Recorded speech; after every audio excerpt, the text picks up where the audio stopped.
Feeling? How we feeling? My heater's it's a little hot. It's a little hot in Topeka down there. My toes are grizzling. How's everybody feeling? How's everybody feeling? Do I look okay? Somebody told me to fix my bit rate the last stream, so hopefully I look like an actual human being. I hope everybody is doing absolutely phenomenal. I'm gonna get to a few things today, man. I know I didn't upload today. Weird for me. I probably upload after the stream. You know me. I can't go a day without it. But there has not really been a lot going on. I gotta be honest with you. There's been a lot, but not a lot. You feel me? There's been a lot for me. As y'all know, I'm finishing up my move. So, you know what I'm saying? I had to sneak away, get some business taken care of. But we're going to talk, of course, about Shedeur Sanders. I mean, who would I be if I didn't talk about Big 12? And then also, we were going to talk about Shedeur and Cam Ward's relationship. I think y'all really liked that Joe Flacco video, me documenting, the importance of Joe Flacco and Shedeur's relationship, how it can grow, what he can do with it, yada, yada, yada. So a similar video to that. I'm going to walk through the Cam Ward relationship because I think it is a unique one. MG, yo, Regina, how are you doing? Isaiah, the main man. Nisa, how you doing? Hope you're having a phenomenal evening. My man Isaiah be doing it. Big Zap, hey, we are gonna talk about the Big Zap being signed to the practice squad and really what that means. You know what? I'm happy you told me that because I now need to go to Tony Grossi. I need to go to Tony Grossi because he actually no. Because better yet, we'll go to ESPN Cleveland because Tony Grossi after and I some people were upset after the weekend, whatever. I was upset that people tried to act like the sky was like falling. I just don't know why we had to act like, oh well, now he's just the worst quarterback ever. It's like, really? That's all, is that all it took? Like, I mean, come on, guys. I think y'all were waiting. For any opportunity. So we are gonna talk about that. If I can get this Tony clip too, I'm gonna get that to you. So I'm actually gonna find that right now. How many games will each quarterback start? Boom. And girl's gonna go up a little. Boom, boom, boom. Shout out to my man Gus Johnson. Oh my God, I love me. Who doesn't love Gus Johnson? You got some barbecue back there? Hurt my feelings. Brown telling Huntley. Yep, here we go. Here it is. Tony Grossi sat here and said, so we'll get into that too, since Bailey Zappi has officially been put on the practice squad. But let me get back to the chat real quick. I'm gonna finish telling y'all what we talking about today. The Oprah of Leveling Up. How you doing? The Browns captains are very silent. I'm interested in seeing which team picks up Shilo. We are gonna talk about that, and we're also, if we have time, we're gonna. I think we should talk about the fake TikToks of people saying that Shilo Sanders signed to the Steelers. I think we have to talk about that. That's a good point. The Big Zap. Wait. Oh, it's I saw another. Is that Lisa or Isia Wortham? We in the house. Sorry, I thought you were Isaiah Lawrence. I just saw another one. Okay, the Browns captains. Okay, well, I appreciate y'all. I'm sure more people will matriculate in. Question of the day, man. What's y'all's favorite game? What's y'all's favorite game of this week? And this could be college football, NFL. We are gonna talk about Colorado versus Georgia Tech. We're gonna do it after we talk about Shedeur. We got a few clips that we'll go through. We're gonna talk about Shedeur and Cam. Right? We're gonna talk about Shilo Sanders because Deion talked about it, and then. Y'all know who Matt B. Great is? Actually, I got two questions for you. Which game? Oh yeah, Travis Hunter having a baby boy. Congrats to the other 12 out there in Jacksonville. He's doing it big. And you know what's crazy? I didn't want to do this. If y'all really want me to do it, if y'all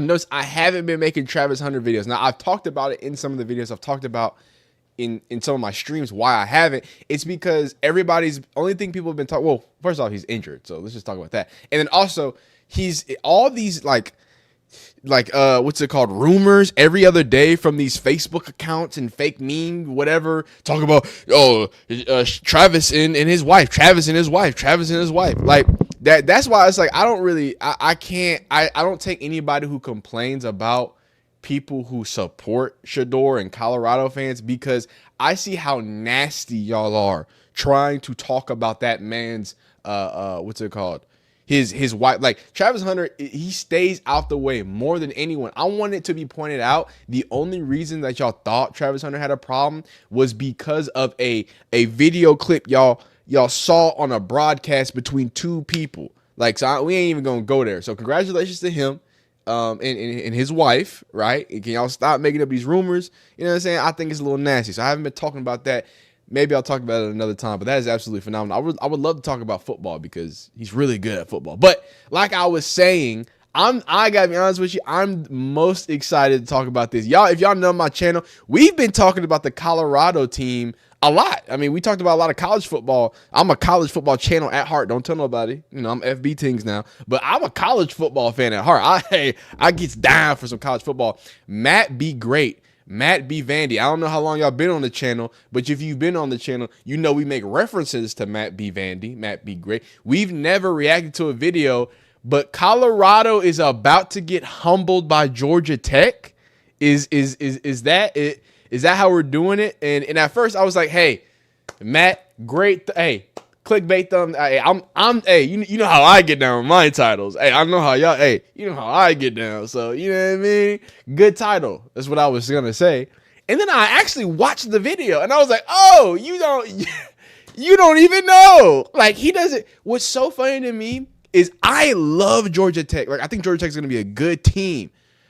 But he also thinks that Colorado is going to be like 2020, like 2023 Colorado is about to roll out there. I'm like, oh, so I guess you ain't been paying attention. Because there's a whole new offensive line.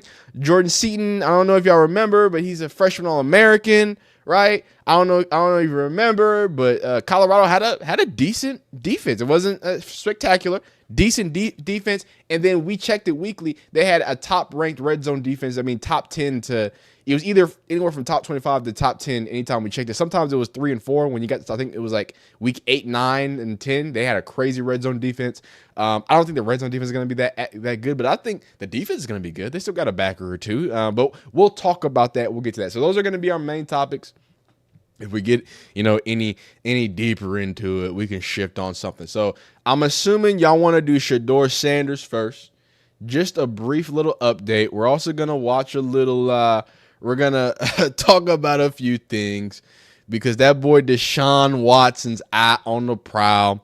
First, let me make sure I'll read the beautiful comments real quick. Regina, how are you? Isaiah already said, what's up? Big Zap, we already talked about that. You already talked about Isaiah, Regina, too. Julian Travis Hunter had you already talked about that. MG says Texas OSU. I'm a Texas fan. Colorado, Georgia Tech, great game. Notre Dame, Miami, good picks. Texas, Ohio State, and Clemson. Why did I say Clemson? Clemson, FSU. Wait. I thought I know Clemson does play. Oh, I'm tripping. Yes. I thought I said FSU. Yes, Clemson, LSU. That's one people aren't talking about. Both of the big cats in Death Valley. I like Syracuse to beat Tennessee. Yeah, and everybody's talking about like Syracuse, like Tennessee is like some powerhouse. I don't know what football y'all watched, man. I don't know what y'all watched, but it's not what I saw last year.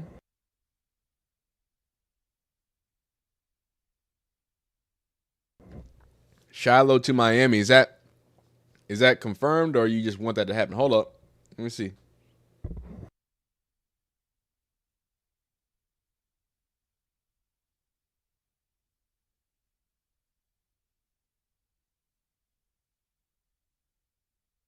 All right. I don't want to be slurping in y'all's ears. All right, let's hop into this first Shedeur update, and then we'll go Shedeur, then Shilo, then Shedeur and Cam, And then we'll finish it off with Deion Sanders. Now, wait, because there's a clip of a Georgia Tech player calling out, but he didn't even call him out. If I'm being honest with you, I watched the clip. He didn't really call him out in the full clip, so I'll explain it because I don't even think it's that big of a deal, to be honest with you. I think people are overreacting, but that's what people do. People like to overreact. It's fun to overreact. You know what I'm saying? No more Nico. No more Dylan Sampson. Hey, MG knows what. Hey, you know what's up. ACC gonna be a movie. Hey, ACC. People be. Hey, I know I'm a Texas fan. I'm a big SEC. The ACC always has some barn burners. And I grew up watching obviously Big 12 football because I was a Texas fan. So we're known for big high scores. I think the Big 12 is going to be a heavy defense. I was watching Iowa State. Maybe I'm overreacting to Iowa State, K-State, but I feel like this is going to be a Big 12 year where defense is really what leads to championships. I like what GT player said. Yeah, when I actually watched it was like, oh, it's actually not that bad. Like he just said that there's a lot of outside hype. He didn't really say anything about the players, right? And he didn't even call it out on some whatever stuff. Now, what Matt B. Vandy said, we're gonna get into it. Deontay, what's up? He hit it, man. Texas loses by 4. Oh no, man. Hey, I'm about to take y'all wrench away, man. Don't be talking about that like that, man. Don't be doing that, dog. K-State fumbled a major opportunity. Yeah, they did. Because some would argue that they outplayed Iowa State, right? You know what I'm saying? And it just, in a sloppy game like that, it's going to come down to the smallest things. It's going to come down to the weirder, smallest things. It's just how it is. Alabama losing to FSU. Okay, Isaiah, we're going to get to college football. That's the thing I'm most excited about. But let's talk about Shedeur. Let me make sure we get updated. All right, everybody knows what's happening. So here we are after a very eventful weekend, the end of preseason. Waivers have been claimed. The wire's closed.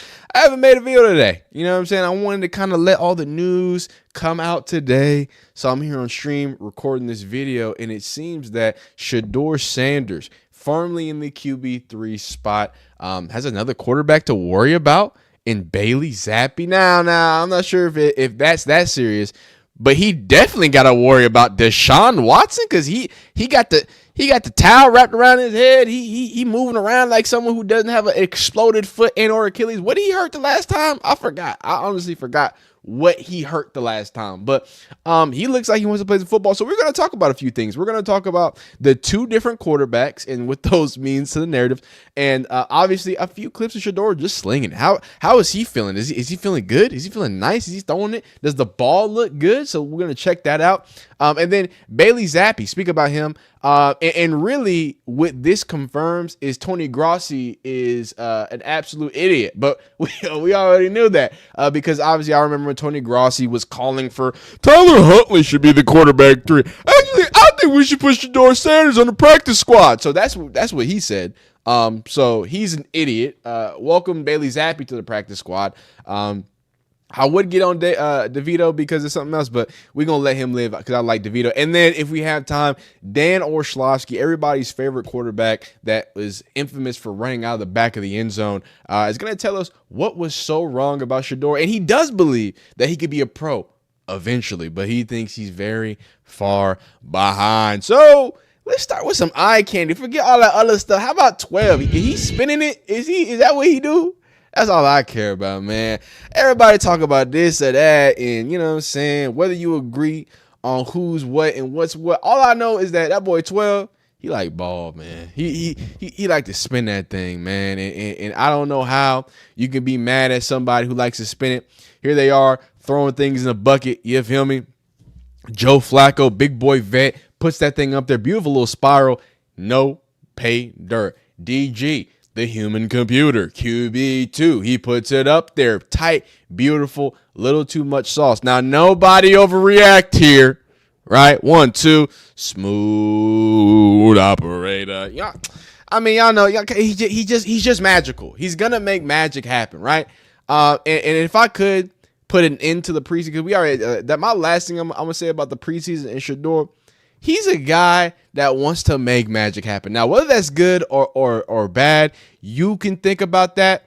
But he always wants to make magic happen. And you give him enough time, man, he going to make some magic happen, right? Now, is that going to work immediately in the NFL? Maybe he has to learn to put his wand down a little bit and trust his guys. Maybe he'll get there. Actually, I'm confident that he'll get there. But for what it stands right now, he wants to be a guy that makes a big play, and I can't hate him for that. I can't hate him because I love when big plays are made, and that man 12 makes it amazing. Like, yeah, that's one thing y'all ain't gonna get me to not like about Shedeur Sanders. I tell you what, prime time made it a show.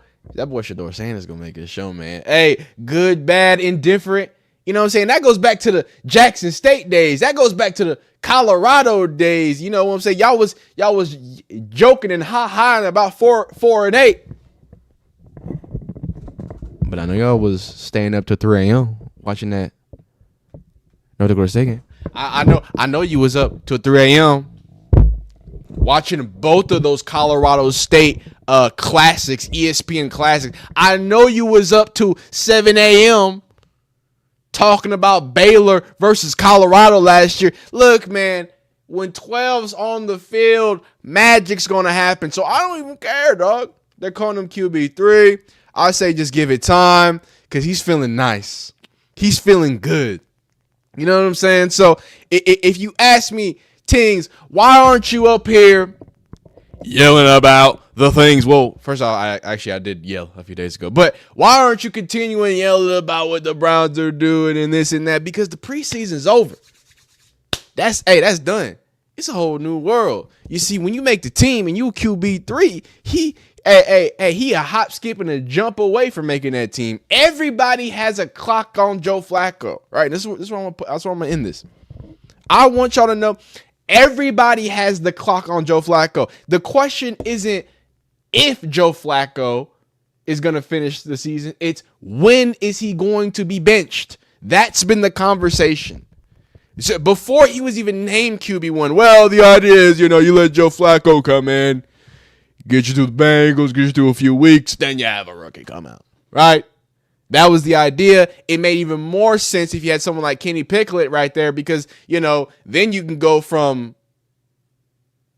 not Shedeur, Joe Flacco to either Dylan Gabriel with Kenny Pickett behind or Shedeur behind or vice versa, right? Or you can have another veteran in the room. At this point, I want it to be known that if it happens and Dylan Gabriel becomes the guy, God forbid it's injury, right? It's a whole different conversation. And it's really just Dylan and Shedeur. You know what I'm saying? Kevin Stefanski said Shedeur is the emergency quarterback right now, right? So I want everybody to know that this is the regular season. In the same way that he wasn't supposed to be starting that first preseason game and lit it up, I'm telling y'all, 12 is here for the moments. You don't need to give him much. He gonna make magic happen. You're gonna be there watching, man. But let's talk about some narratives, man. That's all the football we got. I do want y'all to be reminded that, like my man Daniel was so gracious to remind us, they are in what they call regular season rules. So the media can't they can't record anything that's actually competitive, right? So that the same thing with the joint practices. It's the same reason why joint practices you didn't get to see. Well, you weren't supposed to. Obviously, people film and people still get footage out, but you're not supposed to film competitive portions of it. And then obviously regular season, they can only really show individual drills, some small stuff, maybe post practice. So that's what you're seeing there. Just so y'all know what it's going to be looking like film wise from camp specifically. Well, it's just practice now, not camp. Anyway, so it's the big news, man. That man 4. Hey, the man that literally ruined. I want to make sure y'all understand this. Ruined fully guaranteed contracts for every other quarterback in the NFL. Yes, there's proof, there's filings of it. So if y'all don't think that the NFL can collude, right? Because I'm firm on that because there is proof because of Deshaun Watson's contract that NFL teams colluded against Lamar Jackson, Jalen Hurts, just anybody else who signed a big boy contract. That's why you very rarely you saw fully guaranteed it like his contract is, because he's got all this money. He's doing all this. Boy, hey, I hate to do it. I gotta keep hitting y'all with basketball. He's Ben Simmons. He's Ben Simmons, guys. Can we be honest? And I'm a Texans fan. Y'all see what's on the wait, hold up. Y'all see this? They call us the fake Oilers. That's what I like to call it, Titans. They call us the fake Oilers. Even though, I'm a Texans fan. Right? I experienced this. A part of my childhood is linked with this man. All right? Whether you feel like he did what he did, how he did it, or whatever. Okay? But, man, if he wasn't good at football, boy, I'm just saying. I remember when he got kicked in the eye in the playoff, and he got the dirt out of his eye and then threw the touchdown. I was like, this is the greatest good breathing. Like, oh, my God. So, I wasn't a fan of us losing him, right? Now, obviously, the things that he's been accused of, hey, nasty, dirty man, nasty, not great. I don't like it. Okay, but I only say all that to say, like, the fall off has just been absurd. Like, he looks like a whole new person, and now you want me to be hyped up and excited because he's jumping around and okay, he's looking good, he's throwing spot. Guys, the last time we saw him healthy, he looked ass. Like, why are we not going to acknowledge that? It's not, oh my God, Deshaun Watson, such a bad person. We don't have to get there. We don't even have to forget all that. I ain't even going to have that conversation. The last time he played healthy was awful. So what are y'all excited for? Y'all, hey, Browns, y'all need to be working on how can we get this contract that's so bad that the NFL colluded against players to not allow other people deserving MVP players to get guaranteed contract. That is what y'all need to be worried about. Getting this off your books. Talk about asset management. It made no sense to me. You brought in 8 different quarterbacks in the offseason with a 17th right here who costs more than he doesn't cost more, but is literally his contract is worse than almost anything else in the history of the NFL for the value that you're getting. Don't stop. Ben Simmons, don't. Please. Let's see if he can actually come back. I don't want to hear this shit, dog. I really don't. As a Texans fan, I don't want to hear it. Now, let's talk about some other things that happened. So, Browns have signed quarterback Bailey Zappi to the practice squad. Now, the only reason why this is significant, is he an Arizona State guy? I don't know. I'm not going to fact check myself, but I do know he did play for the Patriots. He was not supposed to be the truth, but definitely a young guy that they thought could, make something shake up. I think he went for the small school. The chat's probably saying that. I'm not even looking at the chat. So, let me put the chat back up. I apologize.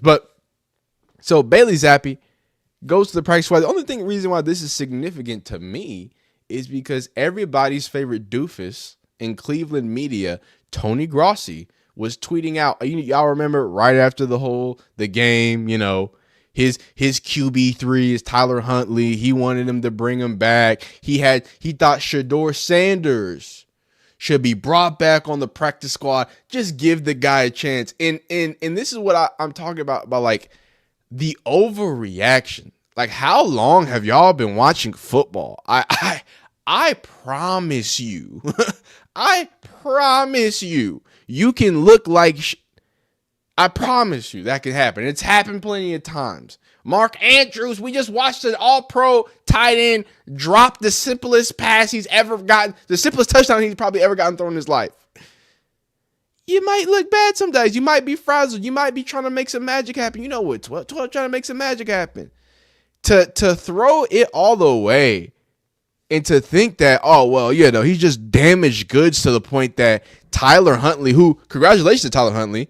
Everybody likes Tyler Huntley. He did get picked up by Baltimore. I mean, that's a match made in heaven because he does he gives their defense a good look at running quarterbacks. And obviously he started in place of Lamar Jackson. So he's a guy that knows that off. Like everybody loves Tyler Huntley. I gotta be honest with you. At this point, he's just dope. He's a dog. Everybody loves Tyler Huntley. Congratulations to him. But I just think it's so odd that old farts like Tony Grossi is having big problems. So Tony Grossi thinks the Browns could bring Tyler Huntley back to their practice squad and keep Shedeur Sanders on their 53-man roster. Now, I'm happy that he switched his tone because as you watch it, I'm going to get the tweet. Just listen to this. I think Huntley is a possibility for the practice squad, okay? But that's kind of out of the Browns' control. Somebody may pick him up because quarterbacks are changing teams every hour, it seems. So if Huntley gets a deal to stay on someone's 53, obviously he's going to take it.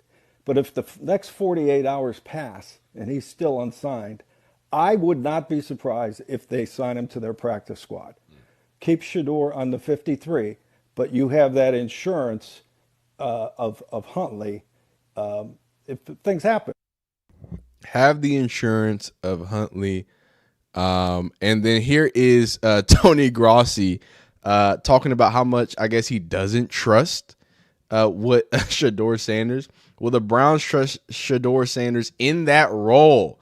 And this is what I'm talking about. Doesn't even know if Shedeur can be trusted as a QB3. Hey, everybody. Tony Grossi here with the news that the Browns have traded Kenny Pickett to the Las Vegas Raiders for a 5th-round draft choice.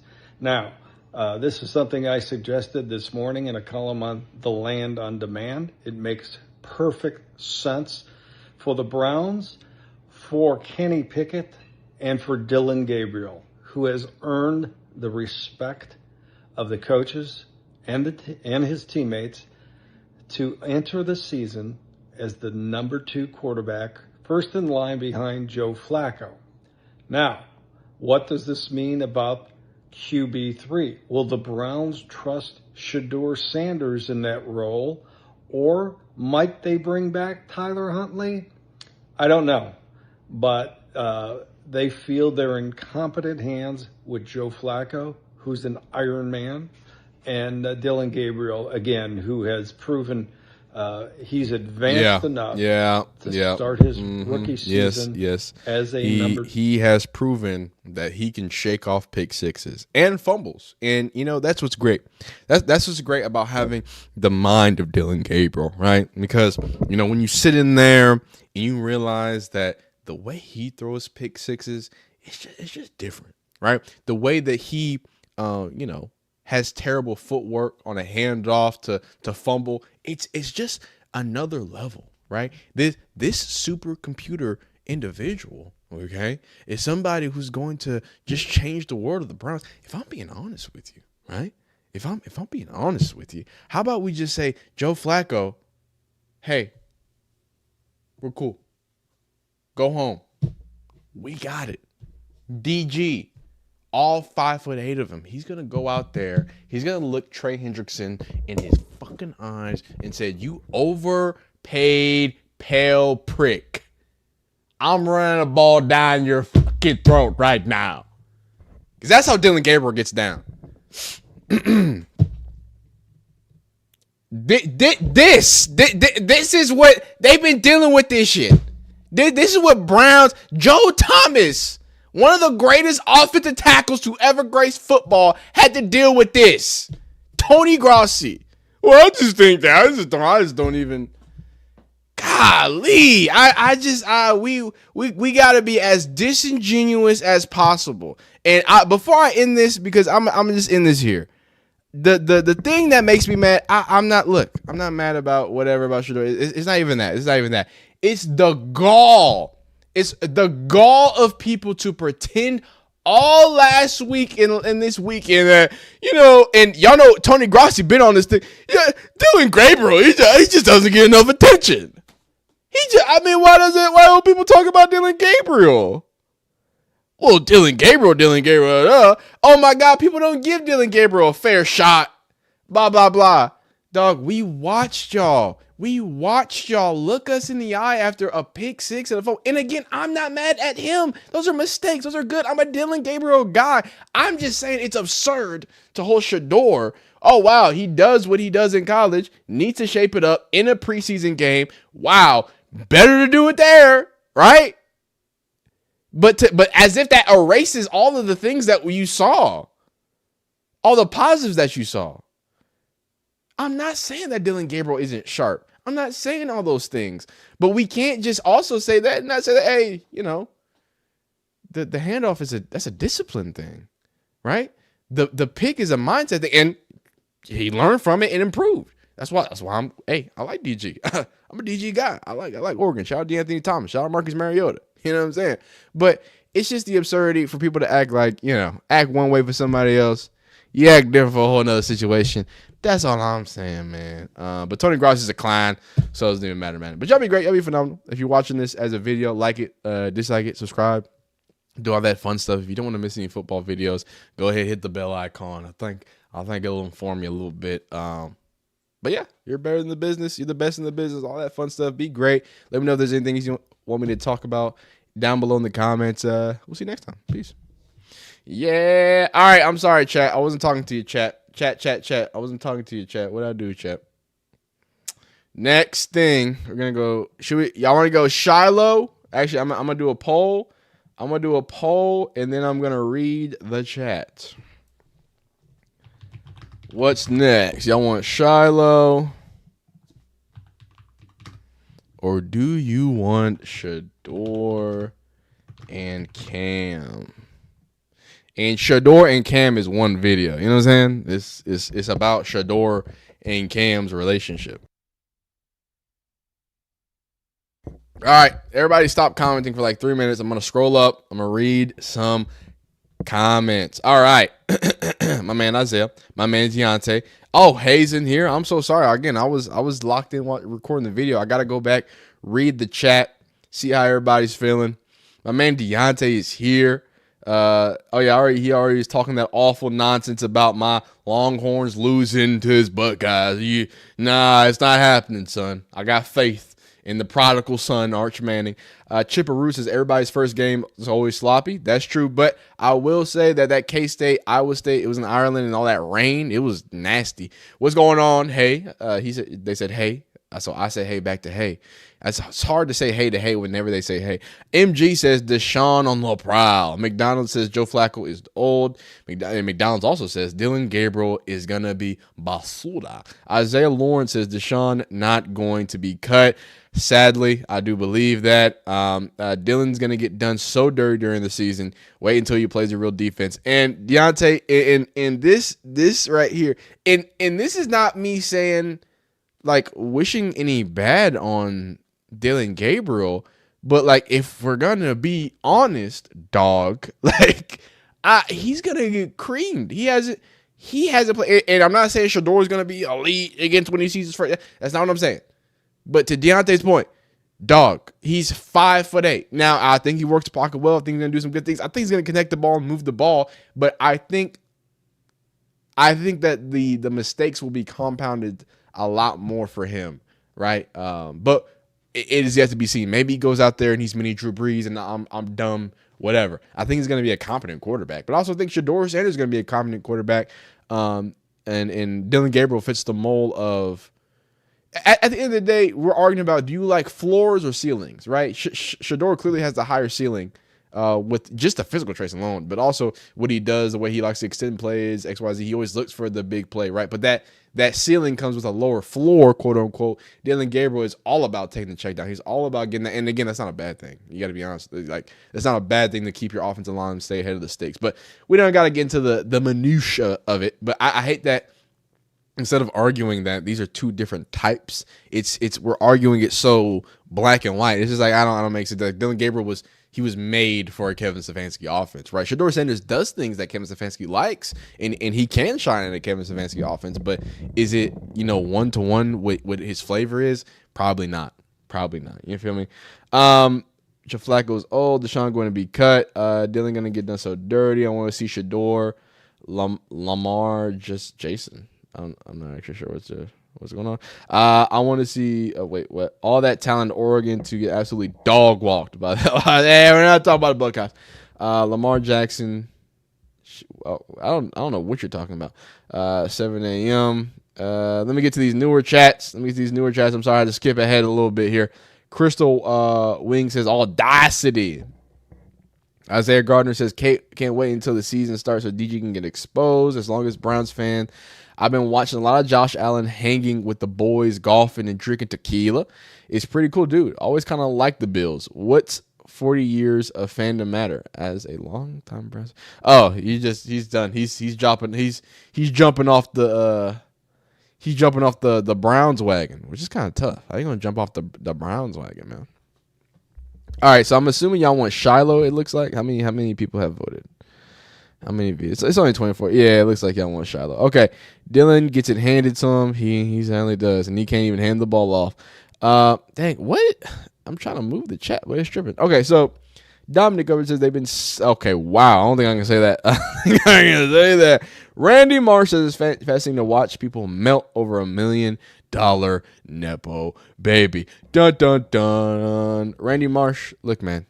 If times are hard, hey, it's okay. You can tell us, man. D Motley says, not to mention 4 to 5 linemen blocking for 12 is gonna get cut. Mama, Randy, you're a funny guy. Hey, man. Randy's a funny guy. Bad Mama C says, I'd be way more worried about DG than Shedeur. D Molly says, did you catch Cam Newton's breakdown? D Molly says, Shilo Buckies have excellent secondary this year. Couple first-round corners and the best defender in the nation at safety. That dude, number 4. Sanchez, I think he switched to number 6. Did he switch to number 6? Number 4 on the defense side. Did he play corner or nickel? That dude is... What? Yeah, y'all be making motherfuckers in the lab in Ohio State. I don't know what's wrong with y'all. Randy Marsh says, ye old Cleveland curse. I hear you, Chris. Randy Marsh says Gabriel got disadvantages. Nah, Randy Marsh, I thought you had mean things to say about the $1 million Nepo baby, man. What's going on? You're not hurting for cash, man? Why you got a problem with people making money, man? Got a problem, man? You got an issue, man? All right, we're about to do Shilo Sanders then. Chris says, I don't care much for fancy either. He doesn't appreciate the fans. Always keeps us in the dark. Lies consistently. Goes way beyond Shedeur for some Browns fans. 36 years is a long time to wait for just a divisional title. I want DG to succeed. I don't think the Browns is the team for Shedeur. It isn't. And I think that it clearly isn't, because why would you even pick another quarterback when you have an overpaid quarterback, and 2 quarterbacks you just traded for, and a quarterback you drafted in the 3rd round? It just didn't make sense. Didn't make sense to me, especially if you can just bring Huntley back. But hey, what do I know? I don't know nothing about nothing. But let's get into this Shilo video. Wait, wasn't I just on the Shilo video? Hold up. Oh, I put that thing in the wrong place, dog. I need this.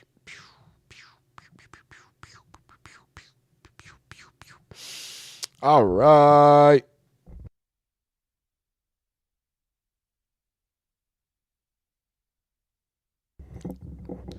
Come on, Randy. You got to keep it a little more mean, man. You got to keep the meanness up, man. You got to keep the meanness up. Oh, wait. I'm dropping. Let me double check what's going on here.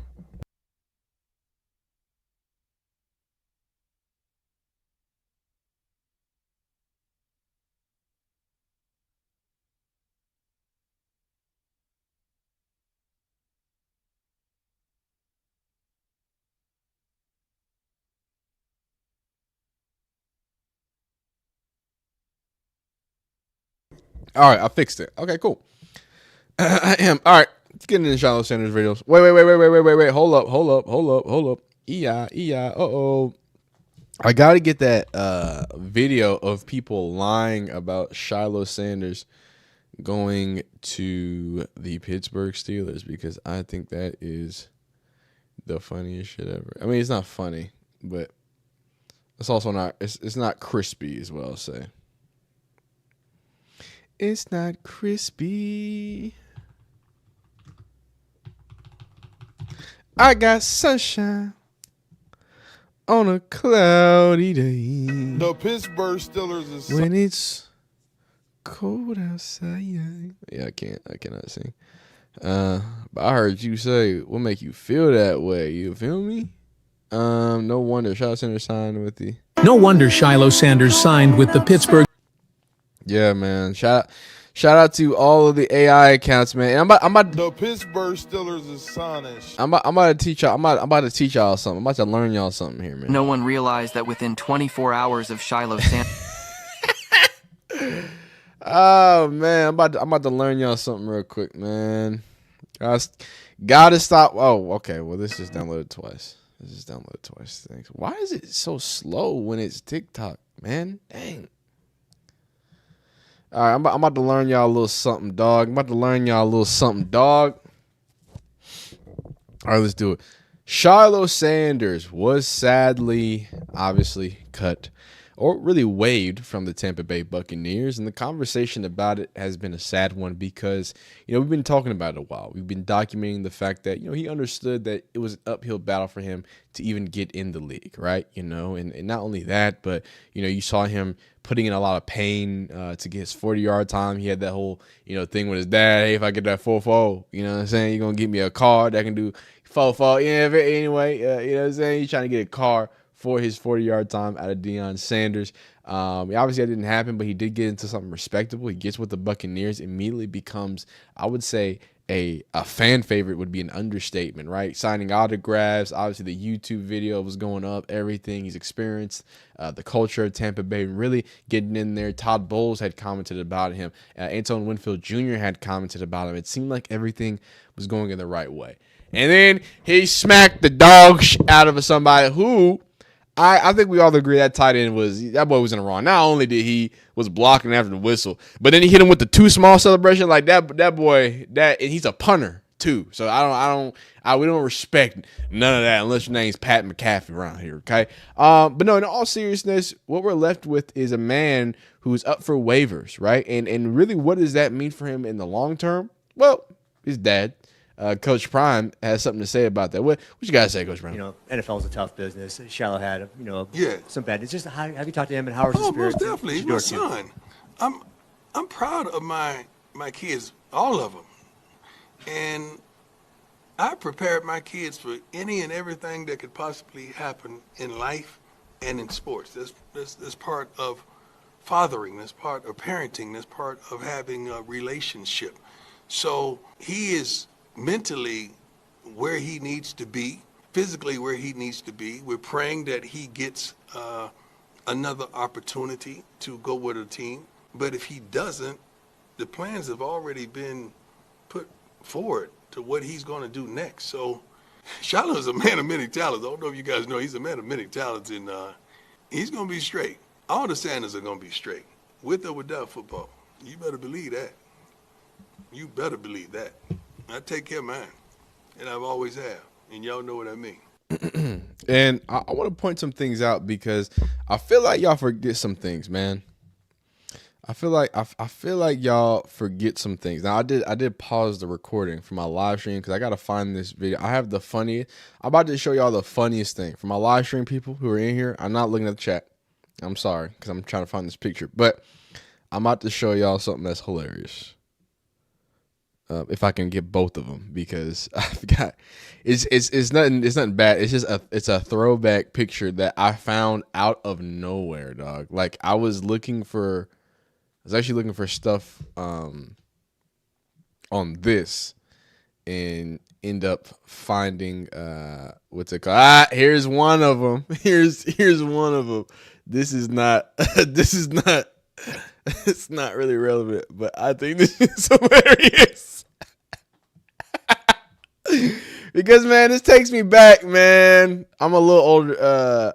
I'm not trying to dox my age, but I'm slightly older. No, I'm the same. I'm younger than Shilo. That's what I was saying. Just you know what I'm saying.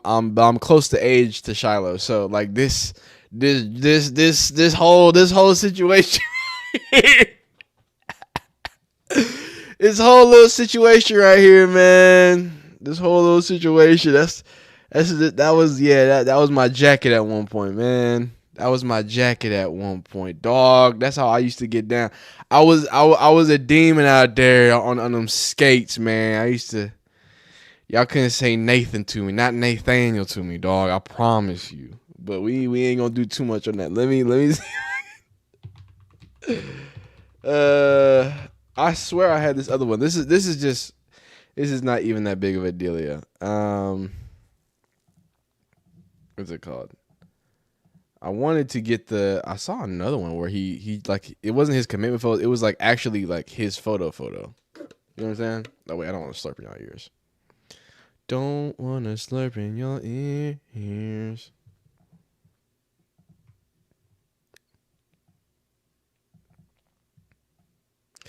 Don't want to do that. All right, I'm getting back in the video. Here we go. I really do think y'all forgot, man. And I bring this up all the time. But there's a few things. First off, Shilo Sanders has his college degree. I believe he was in a fraternity at what's it called, Jackson State, or because he was, he hits his, him, and he be hitting his little, I can't do all that, obviously, the chair, but he be going crazy. Obviously, has a passion for dance, and I'm assuming a passion for music. He's done acting, obviously, as well. He's acted as Deion Sanders, I believe in BMF. I think I'm right, but more importantly, you know what I'm saying? Yeah, I don't know if y'all remember, but this is an SEC football player we talking about, right? This is an SEC football player, 3-star defensive back. I just want to make sure it's known. All right, this ain't no millimeter. He was an SEC player, left the SEC obviously to go help his dad. You know what I'm saying? So just put some respect on Shilo. All right, I think he will be okay. Because some people were reacting to, oh my God, y'all, whatever. Oh, you blah blah blah. You saying this and that Shilo's gonna do that? No, he saying he gonna be all right. He clearly made it to an SEC school. Was there for 2 years. Clearly graduated, got his college degree, focused on getting his he gonna be good. I promise you. He could just give him a little office job. He gonna be A-okay. Now, obviously, that's not, probably what some people consider successful. But, man, to have a family, not worry about some major things, have some money coming in, you got to play football at a high level and try NFL. And that's to say, that's if his NFL journey is over. Because it's not either, right? He's an unrestricted free agent. Wait a minute. I thought wait. I'm sorry. He got picked up by the the Steelers, right? The Pittsburgh Steelers. Yeah. Shilo Sanders. Yeah, yes, man. Picking them off waivers for a safety spot. They got pretty room for safeties, and it's going down. Shilo Sanders is signing with the Pittsburgh it's going. Steelers. It's going down, right? Pittsburgh Steelers. Shilo Sanders. I'm sorry, I forgot. From the TikTok news, man. How y'all feel about this? He punched How you feel about it? Just kicked him off the team.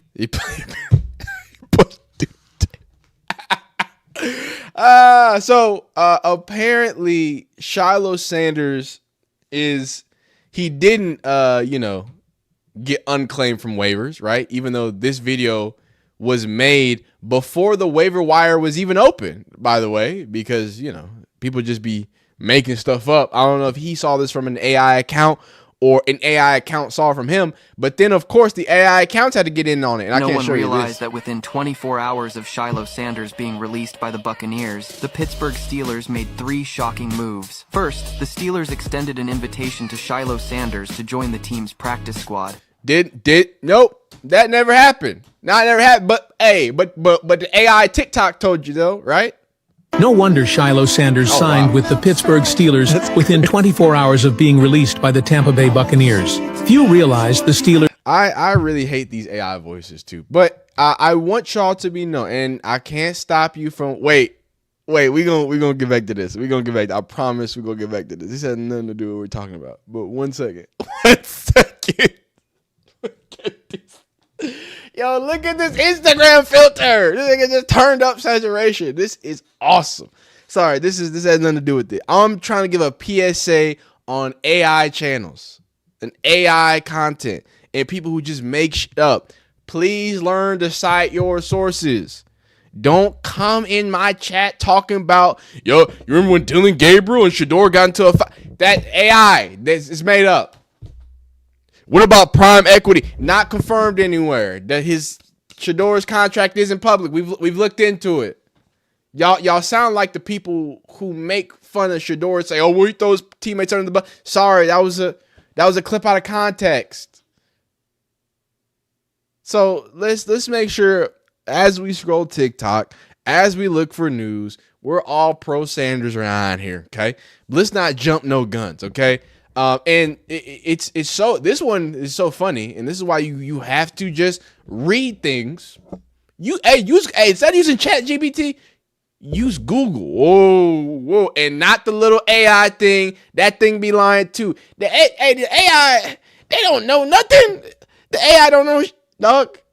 They just be regurgitating stuff. Please protect yourself and protect your mama and daddy, because they probably falling for this on Facebook. I'm gonna let you know right now. They probably sent you a text. Congratulations, Shilo Sanders made a pick. You heard that?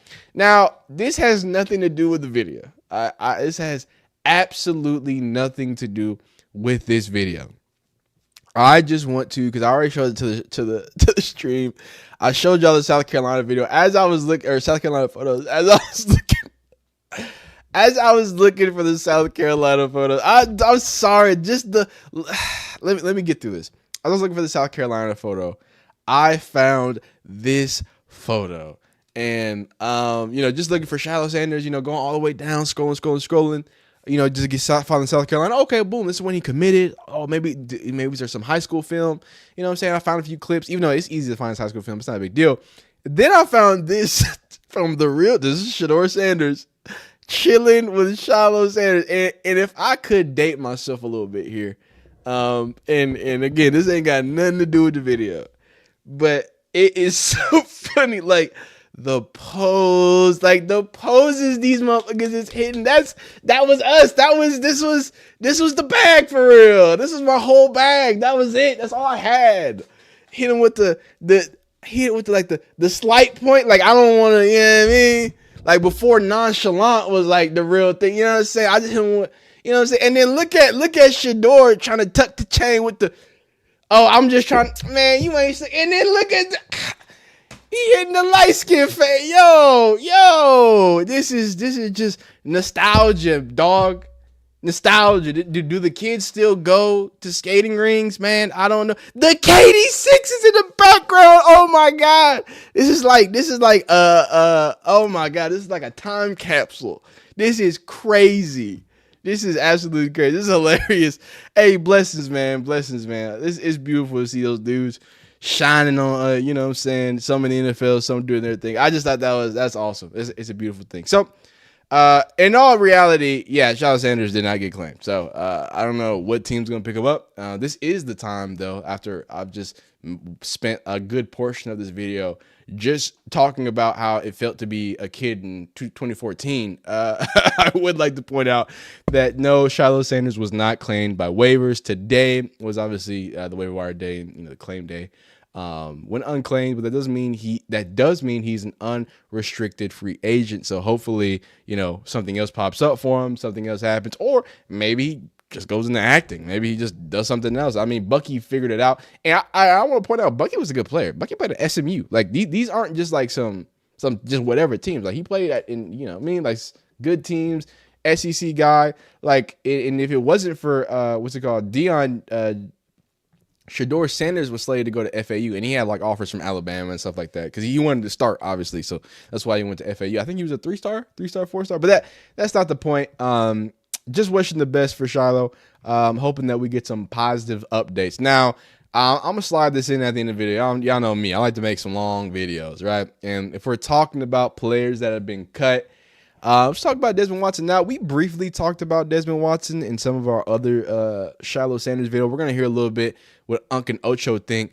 But, man, this is the saddest ever. Like, I stopped kind of checking in on it because it seemed like there had been no progress. I remember one time I reported, hey, Desmond Watson was actually out at practice. I think that was either just for a day or just to do, like, that one drill because – from what I understand and from, all the reporting, there hasn't been a time that he has practiced at all. So he hasn't put any pads on. He hasn't done, been with the team in any real significant way. So it sucks and it's tough to see. But just like I said, when I initially talked about this, I wanted to be clear, and you're going to hear Ocho because I've heard a little bit of the clip, and he kind of made some of these points. But this is a point I made months ago when Desmond Watson was first there, and we were checking on Shilo. Oh, checking on Desmond because this is a weird thing. He was doing laps around. Now he's just hitting a thing, bored out of his mind. Dog. You know what's so heartbreaking, dog? We watched, and I'm not gonna bring it up because it was legitimately sad and like uncomfortable. His high school coach came to training camp, and somebody, I'm not sure if it was the news or somebody was like recording it, and you could just see like I don't know if it was like a realization had hit him, but I don't know if you ever done, he's seen somebody that you haven't seen in a while, but it kind of like, whoa, it just felt like a ton of bricks just landed on him when he saw him. And I don't think that was a negative thing, but I think that like, oh my God, like now this dude that like I have in such a high respect, my coach who's worked with me and done all these things, he's having like these not second thoughts, but he's having to, come out here and look at me in a certain way. Like it can't, that had to be a terrible feeling. And it was rough to watch. Like it was legitimately tough to watch. So my thing though, right? And again, this is something that you're going to see Ocho say as well. Sorry, I'm doing some work in the background. You're going to see Ocho say as well. And it's that, this is something that should have been handled in college, right? And I made that sentiment before. And I think some people were a little bit like, what? Like, how is this Florida's fault? How is this Billy Napier's fault? Yada, yada, yada. Well, I do got beef with Billy Napier. I just think he's a bum. But no, I think that he's not preparing his players, right? We're talking about the same. Please, I don't think was he there for Anthony Richardson? But was Billy Napier there? Somebody fact check me. But regardless, Florida has is notorious for sending undisciplined players to the league. Kadarius Toney, Anthony Richardson, and now you have someone in Desmond Watson. I have to look at Florida and say, yo, how did y'all let a 400? Y'all know he couldn't play in the NFL at that size. Y'all knew that. So the fact that you have to do this song and dance and let's be honest, basically, for lack of a better word, kind of embarrass somebody who you potentially thought was going to be contributing to your team. Like I find that very hard to believe that they went into this not knowing the best practice to do it. So let's hear a little bit of what Ocho has to say about it.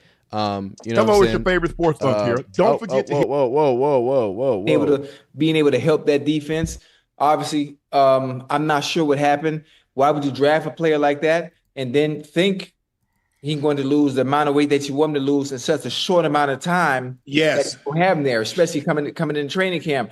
I would like for him to allow him to play and see how he plays at the size he's at now. But I think also the NFL and the Tampa Bay Buccaneers also were protecting themselves. Yeah, they were protecting themselves. But he played at that size at Florida. So I understand what you guys are trying to do for safety reasons, but it's how he played in Florida. So why draft him if you're not going to allow him to play the game of football? Why not let him finish out his childhood dream? Why even put him through the ringer like that? It confuses me. I'm hoping they bring him back. There's the chance they might bring him back. I don't know. I don't know how that works, but bringing him back, allowing him to continue to try to find ways to lose weight, and hopefully, I'm hoping. He's a big fella, huh? He's always been big. He's been for a very long time. So why you get to the NFL and you know what you got before you got it, and then you get him there, and then you want him to, like he can't lose no weight doing what he's doing. Yeah. They got the man walking the field. Yeah, that's not gonna do nothing. They got the man moving the. Sorry, but that's a good point. Like, why isn't Desmond Watson like doing sled? Like, I don't know why I didn't. I made all these points about Florida and we're gonna talk about the Buccaneers, like taking this quote unquote risk on him. But it's just like you also knew he was 400 pounds. I guess you just thought Tampa Heat was gonna solve it. I do want to point out he lost 30 pounds, right? So yesterday, the Tampa Bay Buccaneers waived rookie defensive tackle Desmond Watson. Watson's story is unlike anything else. At 464 pounds during his pro day, he entered the league at the heaviest player in NFL history. Since then, he dropped more than 30 pounds. But I don't know why it's taking me to this. It never takes me to this. I don't know why it does. But into the league since they drafted, but still hasn't been cleared to play. Tampa Bay made simple conditioning comes first, so the team set a weight target before he could step on the field. He didn't meet it in time, and now he's hitting waivers. It's tough for the beginning, but the story isn't over. There's a path for him to get back into the league. So I think that's a really good point. I don't know why I never pointed that out, but yeah, man, he was just walking. Like, it's not a joke. Like, this isn't like it's so sad to see him walk. The reason why it's sad is that that's all he was doing. Like, y'all don't have like nobody running with him. Y'all ain't got nobody. Like, it should be, I don't know if y'all know what periods are. It should be 30 periods for him. It's just like the little blocks for football. It's just little 5-minute periods. They have like a horn that they blast at you every 5 minutes to go to each part of the practice. So for 30 periods, which is about like 2.5 hours, he should be running. And this is when I reported that, like, he was technically back in practice, but he just had a helmet on. This is the closest thing he got to playing.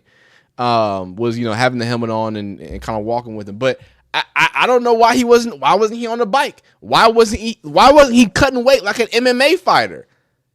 I don't know. It seemed like they just wanted to oogle at him. They wanted a few good heartfelt stories, and they hoped that Shilo and Desmond would have been that. But you know what I'm saying? So maybe Shilo not being with the Buccaneers might be okay. Maybe somebody low on the totem pole defensive wise, that's not really where he wants to be. Maybe he goes to a place that, hey, does actually value him, gets really low and thin in the safety position and needs somebody in the box. I think they can make it out. But I also don't think Desmond Watson at 464 pounds, big body like him, 6'4", like, I think if he slims down a little bit, he's going to be just all right. But it's clear that some of these teams weren't as committed to making him as conditioned as it needs to be. And Billy Napier, it's all your fault, all right?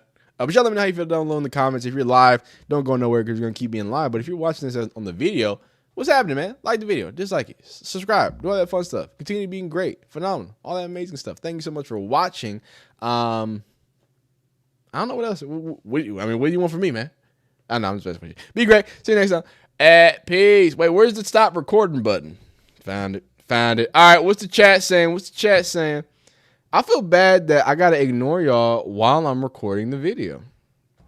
I tried to get the chat on the screen and my OBS exploded. So I don't know. My OBS doesn't work right anymore. It works, but it doesn't work the way it should anymore. But I'm trying my hardest. I don't know why. I got the stream elements. I did the whole thing. I'm dumb. That's what I am. I think that's the issue. But chat, how we feeling? How are you feeling? Exposing the truth says congratulations to Travis Hunter on the new baby boy. Absolutely beautiful blessings. Now Volia Brown, I hope I didn't mispronounce your name. Stefanski said Dylan is the right fit. Can you what they keep bringing whoa. Can you what I don't know about that one, Miss Brown. That one was hard to read. Let me go up. Let me scroll up here for a second. What's it called? Randy Marsh says that tight end was doing his job. He did it well. Yeah, he did a really good job at getting Shilo ejected. I thought that was hilarious. Shilo fell for the biggest trick in the book. It was so easy. Rich Reloaded says Freelo. That's pretty hilarious. Sonia Joyland with the hit the like button. Appreciate you. Shilo should start a pod. That's easy. I'm sorry. Basketball creators are going through this because basketball YouTube is like already had its big peak and it's already done the whole little situation. Like, I think YouTube, NFL and full football YouTube really specific, I think it's gonna have its time because with the basketball they did the 1v1s and 2K. I think football is coming up. But once the players come, it's over. It's over for me. I ain't gonna watch me no more. Y'all just gonna watch Shilo and Shedeur's podcast, and I don't blame you. I don't blame you either. Rich Girl Mel says he has a master's also. Okay, I didn't know he had a master's too. Even better. Chris says Steelers always have good defense. They do. Badman BJ says Shedeur is too talented not to work out. Randy Marsh says Duck Hurt. Selmore says, what's up, bro? Dog pound in the house. Sorry, I read that awfully. What's going on, Selmore? Miss Robinson said, no, he didn't. They lying. Yep, they are lying. They were lying. Right, I said Shilo got his bachelor's from JSU and his master's from CU. With or without football, he's going to be just fine. Shilo will get picked up by another team. I do believe he's going to have a chance to do that. A YouTuber made a prime equity up. AI took it and ran with it. Yes, Miss Robinson. Thank you. Thank you. Every time, sometimes when I say about the prime equity thing, like I have people in my comments, and I'm not mad at y'all because, again, there's articles that do it, but we've gone through the articles. If you go through the article quotes a TikTok. So like there's YouTubers that are like going off of that stuff, but they don't even know how to make a works cited. You know what I'm saying? Like back in my generation, right? We had to make works cited for anything you wrote. And in that you have to learn, okay, well, how do you validate, you know what I'm saying? What's it called? How do you validate the sources? You have to look at, okay, boom, it's referencing here and there. If you do that with the prime equity thing, it just goes to just some dude making stuff up. The whole jersey number sales thing, that's a made up number. The only thing we had confirmed, because they release jersey sales, I think every, like at the top of each year, right? Because they released it in March or whatever. And then they were tracking the rookies. The last thing we know is that Shedeur was leading in rookies. But the actual like quantity, that's not public. So it's just, you know, some things that you got to be able to look out for. And it's always great to, you know, double check. That's like, hey, I fall for too. I got to double check. I thought the prime equity, I was like, that sound the prime, and I'm not, and I want to make this, I am not saying that prime equity doesn't exist. I'm just saying I'm not going to tell you it's something that exists if I can't prove it. Right. And y'all gonna get mad at me for this. It's the same thing with the whole Brown sabotage thing. Right. I have proof showing you that the NFL sabotages players. I'm going to stand on that no matter what. But I don't have proof that the Browns sabotage players. I have proof that the Browns are terrible at developing and choosing quarterbacks. I do have that. But, you know, it is what it is. Selmore says, Ting, they buy the rumor and sell the news. Hey. Selmore, let me find out you do a little trading, man.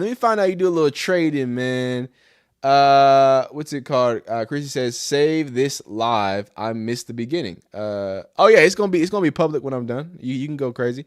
Chris says, what's real? It's XRP. It's gonna take. Oh, here we go. Let's. We're gonna have to put you in timeout. I'm gonna put you in timeout. If you're doing any of that boosting stuff. But then I'll get you back in. What's it called? So some more is you are a crypto guy. I will say let's not do no crypto pumping in here. I'm gonna put Chris on a little timeout. Some more you're good because you be in the chat and you were just responding, so that's all good. The value says Stefanski even on 92.3. A reporter says Stefanski wanted to give up on his pick. That's how I can't even read that, dog. Exposing the truth. Congratulations to Travis. We already read that. Stefanski ability. I already taught that. They need to jumpstart the weight. The 6'4". Browns got another quarterback. Yeah, they got Bailey Zappi. Hunter gone in Carolina. Jimmy Horn Jr. taken. Not only is what's it called? They got Adam Thielen up out of there, and they got Hunter Renfrow up out of there. What's it called? Mike Blakesley says Shilo already has a contract for him to sign with Toronto Argonauts. Oh, I forgot. I should have put that in the video. But yeah, the Toronto they did the same thing they did with Shedeur, where like they put his, I don't know, it's some Canadian shit, dog. But you put his naming rights or something like that. So like they have like the rights to draft him or something. I don't know what they be doing in the CFL, dog. I really don't know. Okay, next video. Next video is gonna be Shedeur Sanders and Cam Ward. And after that, my favorite video, I think, today, which is going to be Matt B. Vandy.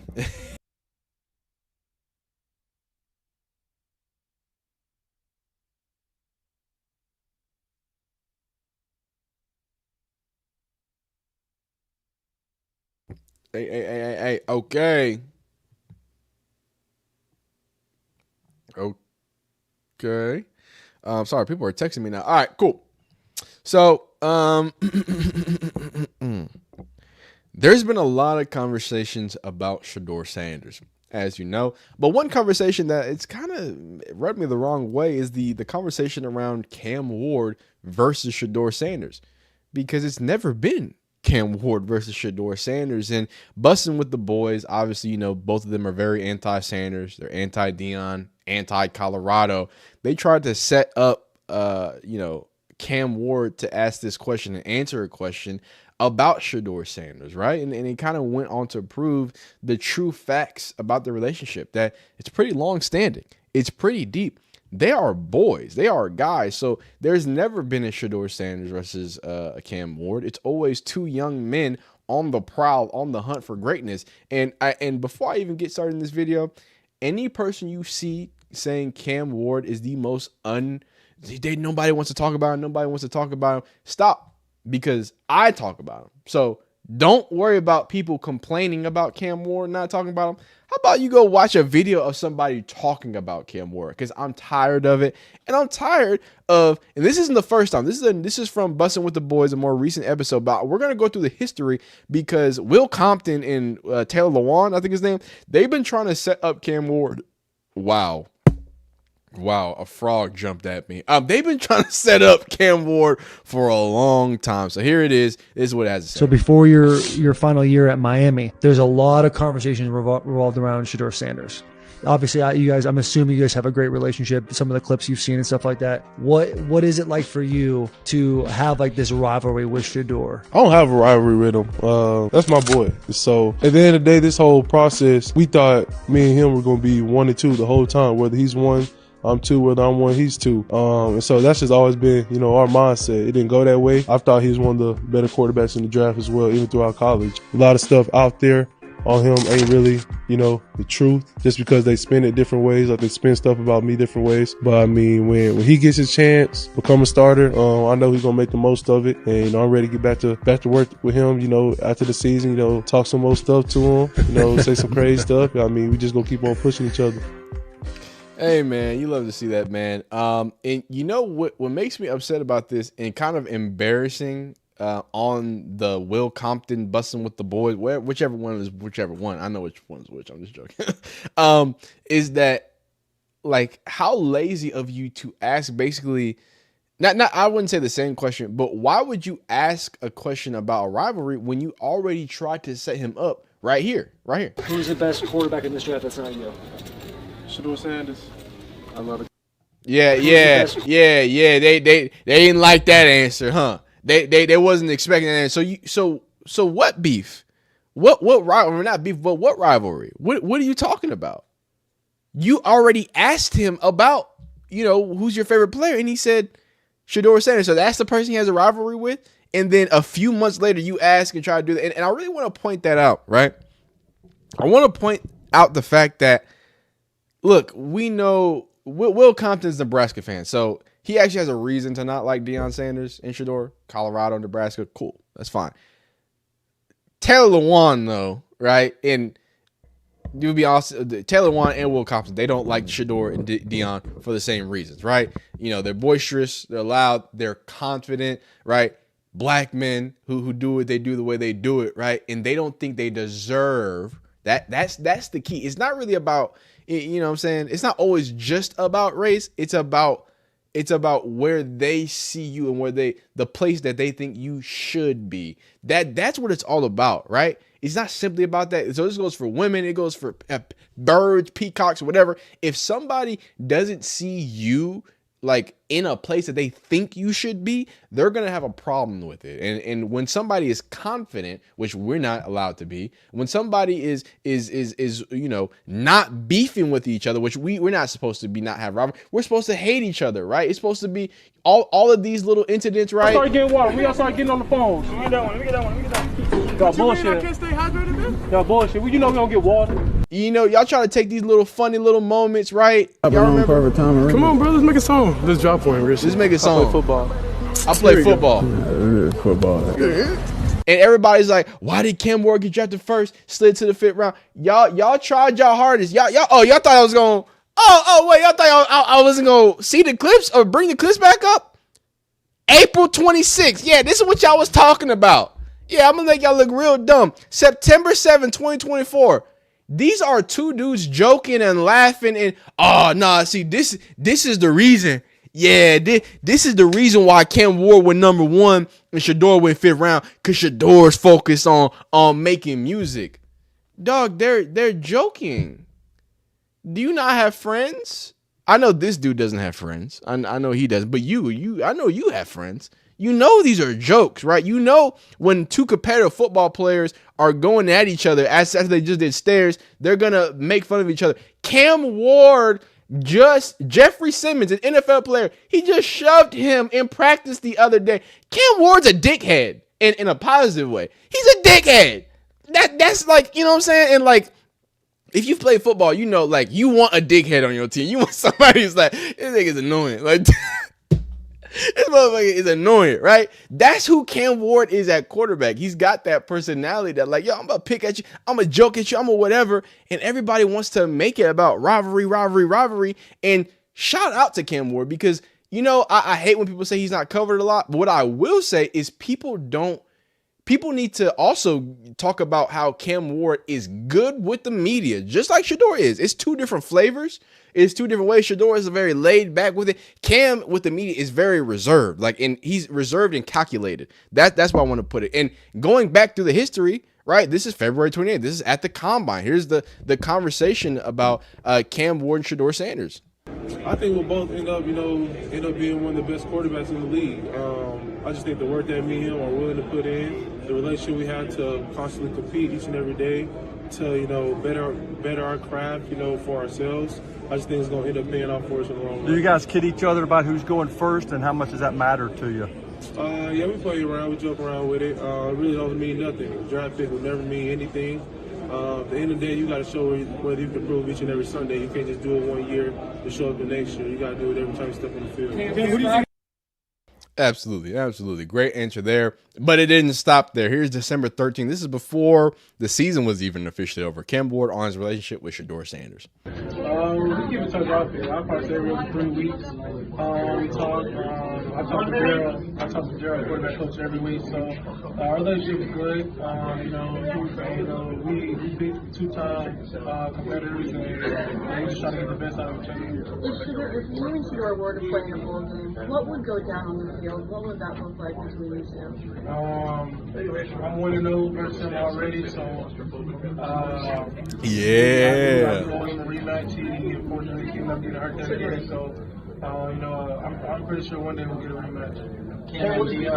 Yeah, he said, hey, but I love you, but I'm 1-0 against you. I want to know against you. You feel me? I respect that. I respect that. Now, I do want to do a few things here. Actually, before we do that, because I want to make a point about something. Let's continue to go down memory lane. All right. Now, we talked about, you know, how Cam Ward feels about Shedeur, but what about Shedeur in his relationship with Cam Ward? And the reason why I love this video so much is, you know, this is February 6th. This is before all of the Shedeur is, you know, remember, he's entitled. He's terrible with media. You know, he came in with his headphones on, you know, selfish, all that stuff. But this is what he said. Oh, egotistical, all that, right? Nepo baby. But this is what he had to say about going 1-0. It's cool that we close, because if we wasn't, then the media would definitely try to pin us against each other.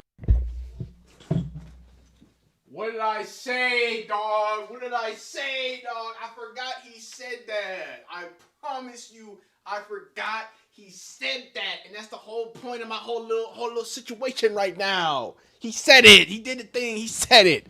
Don't mind me. Yeah, I got hairless legs. I got oddly hairy legs. Don't make fun of me, dog. Don't do that. Don't. Please.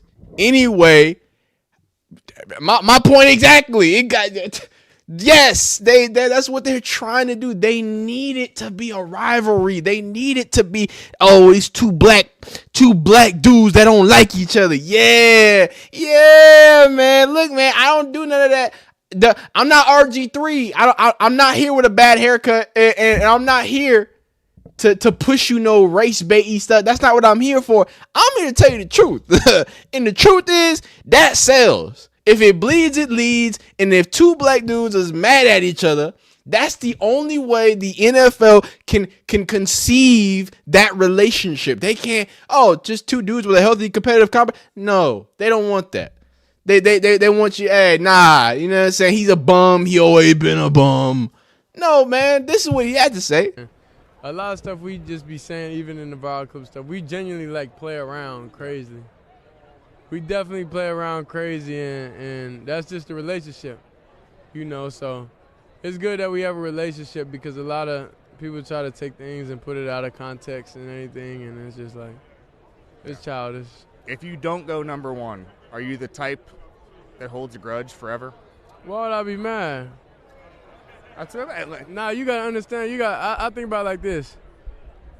These are good problems to have. I completely agree. You could be in a way worse situation, you know. So being number one, that don't really matter to me at the end of the day. I like that. That don't matter to me because I could go number one, but it may not be a fit. Right. You know, or I could go number two and it be a fit. Or I could go number three and it be a fit. You know, so it's all about fit. It don't matter. Either any situation you're going into is not going to be the best situation. Yeah. So the numbers of it don't really matter. I ain't caught up on that. Yeah. But that's why I say I'm thankful that the other prospects that's going 1, 2, or 3 that I believe, you know, we're all cool. Yeah. So that's the best thing about it. And it's just like we'll be able to sit there and talk. Hey, you talk to this team? And he was like, nah. I said, nah, that's crazy. I ain't talking to them either. You know, so it's like, it's crazy like that and it's fun like that we're able to be. Okay, 2 things. I want to speak about this. I'm going to start by speaking about this. Do y'all remember when people tried to make it like, oh my God, Shedeur Sanders is so obsessed with being drafted in the first round. That's why he has, you know, his room painted and yada yada yada, and you know this should really humble Shedeur Sanders. What's the date on this? What's the date on this? February 6, 2025. So not 2 months, February, April, March. February, April, March. Wait. January, February, March, April. January, February. Wow. I need to pack it up, dog. I'm struggling. Anyway, so not like a month or so, 2 months later, everybody was saying that Shedeur Sanders isn't humble. That doesn't add up to me. Are you telling me that the media was lying? Are you telling me that although there is specific videos showing that Shedeur is opposite of some, you know, attention hungry, want to go first overall, everybody said, oh my God, he's probably so upset but not going. In February, he actually said that he doesn't care. So what are y'all talking about? That's the dude y'all supposed to tell me needed to be humbled? The same dude that is putting in perspective of, hey man, this is a great problem to have. Hey man, when I go where I go, it's not going to be perfect, and I'm happy about that, right? But no, the media just wants everything to just be, everything has to be negative. Everything. You feel me? So I don't understand how it's gotten to that point. I don't know how it got there, especially when you add videos like this. That's not making a lot of sense to me. But hey, it is what it is. Now, the other part to this that I do also want to point out is not just, hey, like this is not just a show of, you know, kind of how people spin things in the narratives of certain things, right? But bigger than that, right? Like the idea again that like, hey, it's okay to be cool. It's okay to be cool with people. You don't have to just buy in to all these ideas that it is what it is, or you know what I'm saying? Like you have to be a problem. It has to be an issue or whatever, right? And again, how you gonna listen to this interview and tell me that this dude is needed to be humbled? It ain't adding up to me. I want to end it here. Not end it, but the last part I want to talk about is the other part of this video. And it's something that is so interesting to me because, again, I want y'all to know I have records. I have records and a good memory. You're not going to lie to me and tell me. Now, if you know anything about Brett Collerman, he hates Shedeur Sanders. And not in like not like Tony Grossi hates Shedeur Sanders, where like he, probably going to say some salacious thing. Not like that. He just doesn't like him as a prospect. He genuinely does not like him as a prospect. He almost never says anything positive about Shedeur Sanders. Like, he hates Shedeur Sanders. February 26, 2025. I just want to make sure y'all remember. He has NFL credentials. Brett Collerman does, one of the more successful, deeper breakdown football channels on NFL. I'm not saying combine murmurs are definitive or anything, but if I was doing a predictive mock draft, this is the direction I would be going. He was at the combine. So worst case scenario, he thought that Shedeur Sanders was going to go 3rd overall. So I just, please make sure we don't let's not do that. Right. Let's not make it seem like it was always Cam Ward. This is the draft of how the rounds moved for him for mocking, right? He didn't really get mocked to be a first round pick until February 25th. Look at this. He was at worst a 5th round pick until like the start of January. And when we watched that interview, December, remember, again, I know y'all don't like remembering stuff. December, right? Let's see where this meets, right? In this correlation spot, right? He was a top 5 pick, top 10 pick, one of the top quarterbacks. But I want y'all to remember how it went from Shedeur Sanders is a 1st round pick since the beginning of the 2024 season. Then nothing happened except Cam Ward didn't make the playoffs. And Shedeur looked bad in the BYU game. I will point that out. And then all of a sudden, Shedeur is that far ahead behind Cam Ward. I want y'all to remember. Because y'all can't just keep acting like people who were close to the NFL, people who were mocking in the NFL, didn't think that Shedeur Sanders was fair. Like, just don't lie. You can say whatever you want to say. You can say you don't like Shedeur Sanders. That's fine. You can say you didn't have him. I'm not gonna argue with you. But let's not. Come on, man. Don't pee on me and say that it's thunderstorming. Okay. That's all I have for today. I'm happy that Cam Ward and Shedeur Sanders continue to have a great relationship, so much so that even as bussing with the boys and they're lazy asking of questions and not being able to understand that it's probably not a good idea to try to set up somebody and their friend, right? It's not a good way to keep getting interviews from Cam Ward. So, but good job busting with the boys. Keep it up. But if you watch this, man, like it. If you don't, dislike it. Subscribe if you like football content of all shapes, sizes, forms, factors, and anything else in between. Continue to be great. Enjoy the rest of your day. You'll be phenomenal, man. We'll see you next time. Peace. Wait, how do I turn this thing off? All right. Oh, wow. Whoever got him up out of there, thank you so much. Make sure. Appreciate you, just a girl, for getting them. I didn't even get to see that. They were tripping, huh? Okay, cool. Let me go back up here, read a few more things. Felmore said something about no shills. Yeah. I just don't want. You ain't even gotta go that far. I just don't want. You know what I'm saying? We talking about foosball. Let's just keep it foosball. You know what I mean? I don't want people thinking we doing nothing crazy in there. But I'm all about the crypto. Go crazy. But I just don't want people. You know what I mean? Thinking it's something it ain't. But what we got? What y'all talking about? Mike says, Cam speaking the truth. People in press trying to put them against each other. Hey man, say man. Mitch Robbins says, lol, they said he an entertainer and Cam a competitor. It's crazy. Clarice says, what's your take on what Cam Newton's comments? Cam Newton is the next. He just wants to be Stephen A. Smith. He's just gonna keep hot taking because he knows that that's the formula. That's something that you got to realize with Cam, is that it is gonna be what it is with him. Why is my thing spiking like that?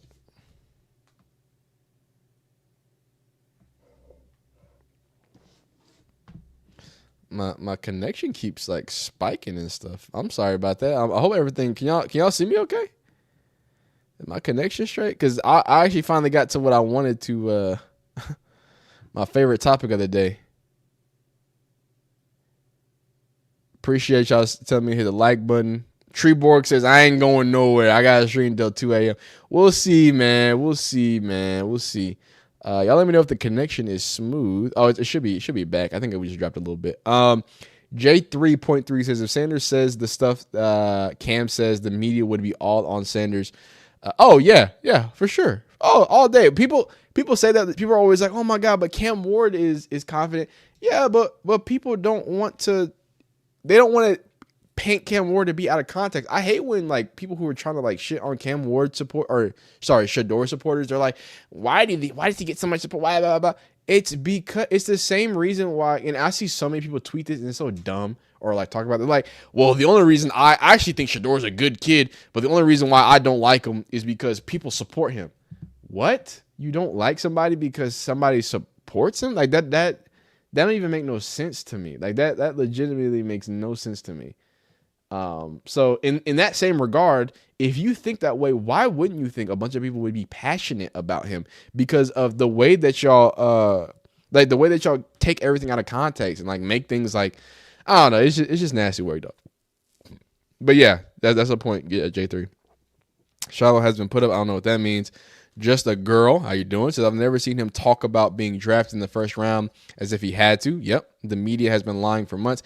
That is what the media does best. Now they see the real him and they think he acting different. Yeah, and I remember, we were making videos at the time. I was like, yo, they gonna change their narratives. Right, watch. It went from he's arrogant and oh my God, the pre-draft interviews, and now it's like, oh, it's actually because he didn't have an agent. It's like, and then now after the preseason game, oh well, this is the reason why he's a 5th round pick. Stop.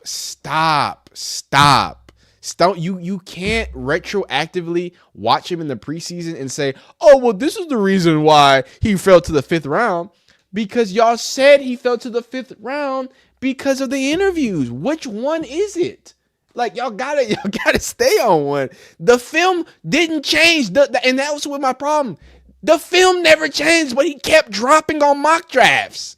Nothing changed in the film. So what were y'all looking at? What are you talking about? Oh, well, this is the real reason. Yeah, dog. Sure, dog. Thanks, Nisa. Thanks, Steve. Oh, yeah. I appreciate it, Nisa. I appreciate it, Just a Girl. I appreciate y'all checking in on my stream too, because yeah, we dropped a little bit there, so that's dope. Now this last video, man, it's gonna be my favorite one right here. Tell you what, I gotta be honest with you. I gotta put my fake Southern accent on. This might be a long video. I don't know how to make this video short because I want to go through so many things. Like I got notes, boy. I got notes on it. I can really dissect Matt B. Grizzly for real. I can really get all up in his grizzly for real. You know what I mean? I can really put a hurting on this dude. Maybe I should make it 2 separate videos. Maybe I should make one video that's a prediction and then one video that's just straight up reacting to Matt B. Grizzly. Wow. This is hilarious. I'm about to shit on Matt B. Grizzly. I'm about to shit on this nigga. I'm really about to take a shit on this nigga. All right. Just a Girl, you're right. You said you are right. Shit on this nigga, dog. This nigga does not watch. He doesn't watch football, dog, and that's okay. It's okay, man. It's okay. A sad revelation today as we found out everybody's favorite football commentator, Matt B. Vandy, he doesn't watch football. So he just recently put out a video talking about how Colorado is about to get humbled by Georgia Tech, which is very funny because there hasn't really been a lot of hype around Colorado. Like what have you seen people say? The only thing that they've talked about is sadly Deion Sanders' diagnosis and get over with, right? And everybody's been talking about Shedeur and all this other stuff. So I don't know why he thinks he needs to be humbled. Wait, I'll pause the video. Don't think I'm that bad at making videos. I don't know if y'all watch my videos and watch my streams, but if y'all ever see me like randomly cut, it's not me cutting. Typically, doesn't want this fight. Oh, what is going on? It's not usually cutting. It's usually me pressing pause. Just to get you behind the scenes. You feel me? Just give you a little. Everybody says it's a. Sorry. All right, we're about to hop right back into it. Right back into it. this is the only thing that we've heard when it comes to hype about Colorado this Everybody year. says it's a different experience, but I've experienced some crazy stadiums since being here. So just knowing that, not trying to overhype it, honestly, like it's another game. I know they bring out celebrities, they do all this crazy stuff, but we're playing football. Then none of them playing. They can hype you up all they want to, but you on the field, not them. Now, some Colorado fans took that as a shot. I took that as just more of a proclamation. A little bit of Dan Lanning in there. I don't know. But at the same time, it seemed like he was just trying to talk about the outside and less about the players. So again, even in that call out, not allowed to say. So what does Matt B. Vandy have to say? Let's hear about it, man. Hey, and I hope this is Ladies fair and use, gentlemen, by boys the and way. girls, hope all of you have a Matt great B. start to Vandy. your week. Hope all of you having a great Monday. If not, hope this video can make it a little bit better. And man, oh man, we got to talk about, well, we got the 2-for-1 special on the intro. Some of you are going to remember this. Some of you may not. Another night, another prime time video. We got to talk about the Colorado Buffaloes and Georgia Tech, the Nerds. If you would have told me 3 to 4 years ago, Matt, you're going to be making a video on Colorado versus Georgia Tech, I'd say you've lost your mind. Ain't no way. But here we are. I'm not going to label this as the preview / prediction video. I haven't made up in my mind if we're going to do that. Let me know in the comment section if we have enough Colorado fans watching this video and whatnot. Do y'all want to see a separate preview for this game? For those of you that do not know, this will not be played on Saturday. It will be played on Friday night. Let me double check. Hold on. I'm going to pull it up to be exact. What time are they playing this game? Hold on. Colorado Buffalo. They lost a lot of their big-time players, and it's most definitely going to affect them heading into this new season. As to who's going to replace Shedeur Sanders, who's going to be the QB1 for Colorado Buffaloes, I don't know. They still haven't. We do officially know that it is Caden Salter, so I will give him credit. He did make that before the announcement was made. And we'll talk a little bit about Caden Salter in this video because he's going to say some crazy shit about Caden Salter. And then, we'll get into it. Now, the starting quarterback. If I had to give you my best edge for day, we'll probably talk about it heading into the second quarter. Then maybe you consider bringing in Juju Lewis. That is definitely going to be something to pay attention to. But also at the wide receiver position, they've lost a ton of production. So who's going to step up in that area? On the offensive side of the Okay, so this is where I need to stop you, okay? Because did they lose a lot of production? Sure. A lot of that production, though, was LeJante and Travis. Like, that was it. Jimmy Horn was hurt. And I don't know if y'all know. I don't know how much y'all know, but Colorado got some demons at wide receiver now. Like, they got them a few flavors. Do I have the wide receivers over here? I think I only have the defensive linemen. But they've got true freshmen, obviously, Quanell Farrakhan. They've got true freshman state champion Quentin Gibson. The transfer Sincere Brown, who's about 6'5", and talk about returning Amarion Miller, also Draylon Miller, and Draylon Miller has been beefed up. He might be playing some running back. Like, I get where he's coming at. Did you lose like substantial players? And is it hard to replace a Jimmy Horn, LeJante, and Travis Hunter? Almost impossible, right? But to say that they didn't at least try with they have so many wide receivers. If you've been watching the offseason videos, they picked up a bunch of transfers. They picked up freshmen. You have 2 true freshmen who they think they can play. Oh, other freshmen. Oh my God, Joseph Williams, the jump ball guy, right? And then Amarion Miller, who was one of the smoothest wide receivers when he was healthy. So I don't know about all that. I think they're going to get returning players that should have been healthy. But go ahead, Matt. The ball, not defensive, but offensive side of the ball, there's a ton of unknowns. And also their offensive coordinator, Pat Shermer, and let's just say the fan base are not too fond of him. He's definitely going to be catching some heat if the offense isn't clicking. As far as it goes for a defensive side of the ball, this isn't complicated. This isn't disrespect. It's just how I see it. Colorado will never be, as long as Coach Prime is there, a defensive football team. So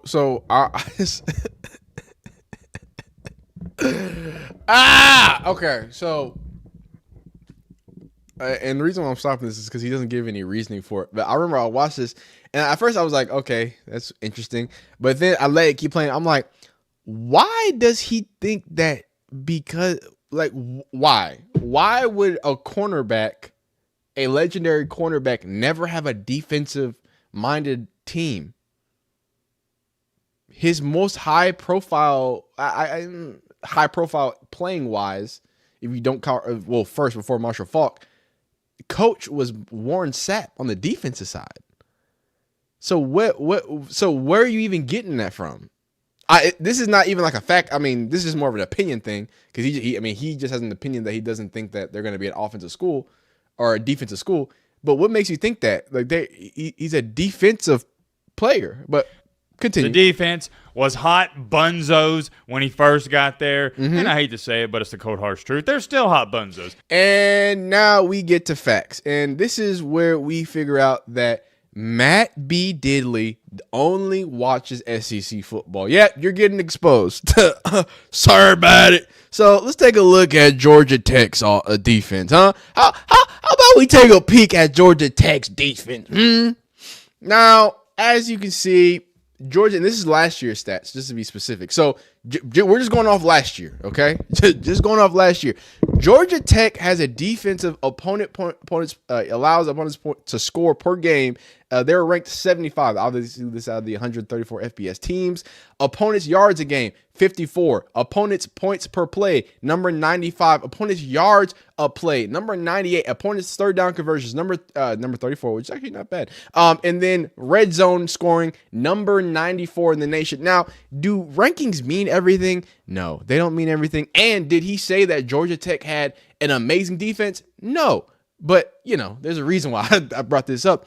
You're telling me the defense out of, again, 134 FBS teams that ranks in opponents' points per game, number 32, opponents' yards a game, number 35, opponents' points of play, number 22, opponents' yards of play, number 17, third down conversions, kind of sloppy, number 38. But the most, I have to say, and this is something that we talked about because we actually watched the games and we reviewed the games. Go back and watch them. The most astonishing thing that we always talked about, right, is that they were always top 10 in red zone scoring. And I'm happy that it stayed at number 6. At one point, there were 3. They were number 2 in the nation in opponents' red zone scoring. So not only were they a much improved defensive unit, they were a defensive unit that was top 10 in stopping opponents in the red area. And the only other blemish is the third down conversions, because if you were watching with us that season, the two biggest things that typically determined wins were going to be opponent and your red zone scoring, right? So like your own red zone scoring and the opponent's red zone stopping you scoring, right? Number 6 for that, and third down conversions, which they're not that great at, and they're also really not good at on the offensive side. So where are you getting that from? Mind you, it would be different if maybe Colorado got blown out a bunch. They didn't. I think the only game they got blown out was BYU. Am I right? We're not fact checking that. Yeah, I don't feel like fact checking right now. But I'm thinking about K-State that went down to the wire. Obviously Baylor, but they won that game. I'm thinking about the other one. Kansas was that was a nasty one, right? Nebraska. Oh, Nebraska was ugly. But that they're a 9-4 team. They won 9 games. Why is everyone acting like? Did everybody just stop in 2023 after 4-8? They just like, this is the version that we're always gonna remember of Colorado. Dog, that's not what the stats say. Like, I'm sorry. It's not only is there is no overhyping. Nobody is saying that Colorado is going to be amazing and great and all. Nobody's saying that. Nobody's even saying that. So why do they need to be humbled? I don't understand. But if you're going to say they need to be humbled, how about have some facts? How about have like some reasoning behind what you're saying? Because right now you're just saying shit. You just, one of the greatest defensive players of all time in the NFL, never going to be able to coach a defensive team. I mean, shout out to DJ McKinney, who's looked at as a prospect, but again, doesn't pay attention, doesn't keep up with things. So understandable, good, cool. But let's keep going. Well, they show some flashes of greatness, sure. But all in all, not a good defensive team. There's nothing that's really unknown there. Like, let me ask you a question.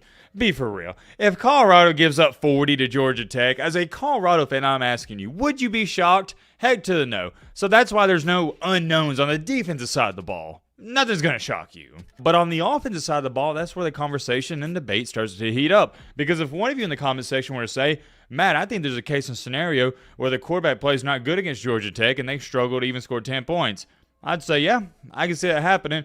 But on the other side of it, if one of you commented, Matt, I think Caden Salter or Julian Lewis are going to go out there, ball out, Colorado's going to put up 45 points, I could also see that happening. But going back to the defense, do I think there's a planet in this galaxy where Colorado is going to completely shut down the Yellow Jackets? Heck to the no.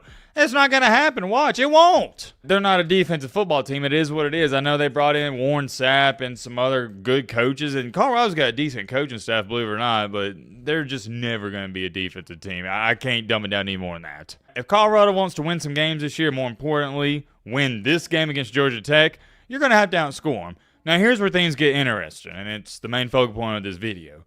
I think Georgia Tech is going to humble Colorado. Here's why. Pop quiz with your boy Matt. Do you know who Georgia Tech's quarterback is?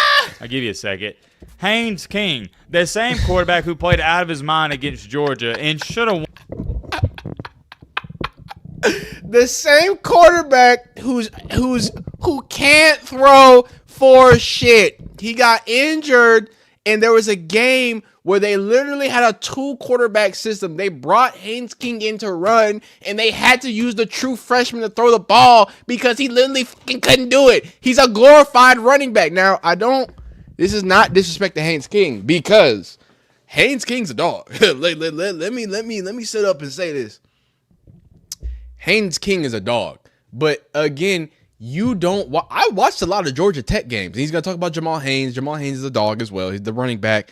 Haynes King is a dog. He's a problem. The thing about Haynes King, because I don't think, he's going to describe anything football-wise, why he likes Haynes King. So let me explain. Haynes King is not a speed runner. He's a power runner. Kind of like a Rocco Beck, right? Where he's a methodical runner. He wants to get 4 or 5. He wants to get 3. He wants to convert a first down. He is a quarterback that's going to grind you out in the running game. And Georgia Tech's offensive scheme with Coach Key, it makes it nasty. I'm talking about quarterback bash counters, quarterback what's it called, whams, quarterback insane orbit motion, quarterback draws, double pass motion. Like they are going to running the ball. It is like a Rubik's cube with them. That is one thing that I'm not going, as a Colorado enjoyer, because I also like Georgia Tech, and I'm in the Atlanta area. I actually have a Georgia Tech hat. I mess with Georgia Tech. I think they're gonna be a good team. They are a scary running team. Now, when it comes to throwing the ball, that's a whole different conversation. And I think he's probably going to talk about it. But you talk about losing talent. Georgia Tech just lost one of the best receivers in the nation in Nick Singleton. Like, why is that? And not to the NFL, to transfer. That's what that was. So, I mean, this is gonna look like a old school Georgia Tech team. Y'all might as well just be in the wing tee at this point. You know what I'm saying? But no, they got plenty of talent and plenty of things. But I don't think he's gonna tell you the full story, which is, yes, he's a great runner, a power runner. He's a between attacker runner. But there's a lot to be desired in the pass game. But hey, if they can run good enough, there you go. Won that game. We're not talking about Oregon. We're not talking about some former Pac-12 teams, now Big Ten. No. We're not talking about Washington. No. Georgia, the cream of the crop. One of the best programs in all of college football. And he went out there and ran all over. Yeah, he went out there and in 8 overtimes. This is where I'm going to end this. And yes, he ran a bunch. He ran a lot of yards. Yes. And in 8 overtimes, could not beat them. 8 overtime. And Georgia fans were mad at me because I was like, yo, shout out to Georgia Tech. They went crazy, man. That's so crazy. They were robbed. And they were like, dog, 8 overtimes. And you couldn't beat them. But hey, you ran a bunch. Cardio's great. Dude buddy can run a mile. I bet he has a 7-minute mile pace, dog. Didn't beat Georgia though, so I'm proud. That's like, as a Texas fan, the Arizona State fans and the Texas haters. Oh, well, Arizona State almost beat you. Well, dope. I didn't know they gave out almost fucking trophies. Did they do that? I didn't know that. Let me know. Give me one of them almost ones, dog. I was almost an NFL player. I played high school football. I was almost an NFL player. Get that shit out of here. Anyway, let's talk about some actual actual things, man. Actual things, man. Right. So we talk about the matchup. I want to speak about a few things. Right? I want to talk about, again, some actual substance to this. And I'm going to give my final, I'm going to give a prediction. And I might do an extra video, but in this, I'm going to have my prediction. Now, this is what I look at. Now, I compiled a few stats because, again, I already made a video speaking about, how I feel about Georgia Tech and versus, Georgia Tech versus Colorado. But now I'm going to go ahead and give you a few of those things and kind of give you some context now because, again, Matt B. Vandy just kind of went off vibes and what he thought. He doesn't have any facts to back it up. So let's go back. So now the first thing I did was I said, hey, what's the biggest transfer portal losses, right? The biggest transfer portal losses is obviously wide receiver Eric Singleton for Georgia Tech. And then for Colorado, I said it has to be Colton Hood. Colton Hood and DJ McKinney are both looked at to be as potential NFL cornerbacks, right? 5'11", 190, transfers to Tennessee. Now they did get a few players from Tennessee, but we're going to get into that in just a second. And then let's talk about the transfer rankings for both of these teams. So if we're going to talk about what they gained and what they lost, let's really talk about it. So Georgia Tech lost for what's it called? It's wait. I'm reading the wrong thing. My fault. I'm reading the wrong thing. These are the rankings for the ACC transfer portal team rankings. Georgia Tech is number 6. So they are number 6 in the world of ACC. Now, I believe this is the Greater Transfer Portal Index, right? If I'm right. Yeah, so this is the Greater Transfer Portal Index, right? So they 24 transfers in, 31 transfers out for Georgia Tech at 63. And that same rate is the same thing, right? 31 transfers in, right? Did I get that right? Yeah, 31 transfers in. Did have 37 transfers out, though. That is a lot of numbers. But again, ranked number 23 in this same index, right? And then this is a ranking for the Big 12. Georgia Tech is 6th amongst their rankings in their conference, while Colorado comes in at number 5 for their transfer ranking. So again, pretty similar. If not, I'd argue that Colorado did much better in the transfer portal because their biggest loss is a corner. And again, Georgia Tech's biggest loss is one of their more explosive weapons on offense. So just something to put in perspective, something to think about. Now the most impactful transfers, right? I thought this one was funny too because there is a Colorado player that transferred to Georgia Tech, so I think that's going to be interesting. Watch out for Savion Riley. I don't know if he's going to get a start. But the most impactful transfers for Georgia Tech have to be Mr. What's his name? Eric Rivers. So he's 5'11", 175, recorded 1,162 yards and 12 touchdowns as a redshirt junior in 2024 with FIU. He became the first ever AP All-American in FIU history and was named first team All-Conference USA. So now he isn't the same profile. He isn't, I think Eric Singleton is like a 6'1", 6'2" type guy. That's a burner, but a super burner 5'11" is probably not too bad. I don't know much about him, but he seems to be a bit of a dog. Again, he's a historical player already in the world of Conference USA. And then for the Buffaloes, again, and this is where I talk about, at the beginning of the video, hey, Matt B. Vandy, we love you right here, right? Keep having terrible takes. You might spawn a whole new little series for me. We just gonna react to you saying awful things. But appreciate you because you do make some fun content, and you know what I'm saying. Sometimes it's a good time, and I do think you're a nice guy. I don't think you meant anything by it. I don't think you hate Deion or anything like that. But man, you talk about losing, an impact player. How about gaining Tulsa wide receiver, who was the ACC Freshman of the Year, Mr. Joseph Williams? And again, we've watched at least the camp tape and he goes up and gets that thing, dog. He's a problem. He's an issue, right? Now the other thing that I took issue with was the whole Caden Salter conversation that he had. I I don't think he said it, but if you later on in the video, he kind of talks bad about Caden Salter, and maybe we'll do a whole separate video about that since he is officially named the starting quarterback. But we've, a few months back, we went through his full story, right? Used to be at Tennessee, and then transferred to Liberty in Tennessee, obviously, had a historic year. And then obviously now he is here with Colorado. So there's a lot to be expected, a lot to be thought of for Mr. Caden Salter. So congratulations, Colorado, to y'all's new QB1. Congratulations, Matt B. Vandy, for being hilarious. And again, if y'all want me to revive the new defensive linemen, I mean, they got some beef up front. The new offensive linemen from Illinois, from Tennessee. If y'all want to talk about that, we can talk about it. But we've talked about it ad nauseum. But I promise you, I don't think Colorado is going to be some crazy undefeated team. But I tell you what, they've been slowly building a bit of a problem over there, and the Big 12 is going to be looking really interesting. So y'all let me know how you feel about Georgia Tech versus Colorado. I have this coming down to a very, very close game, but because it's at home, give me Colorado 3 points. I mean, by a field goal. It's going to be tight. I like Georgia Tech a lot, but the way people are talking about Colorado, I really do think they think that this is the 2023 team. Like I think that's what y'all think. But they've got some depth. They've got some quality. They've got some new pieces. So I wouldn't be surprised. But Georgia Tech's a real team, and everybody believes that. But y'all let me know how you feel down below in the comments. Like the video if you like it, dislike if you don't. Subscribe if you like football content of all shapes, sizes, forms, and fashions. Continue to be phenomenal and amazing and everything else in between, man. We'll see you next time. Peace. All right.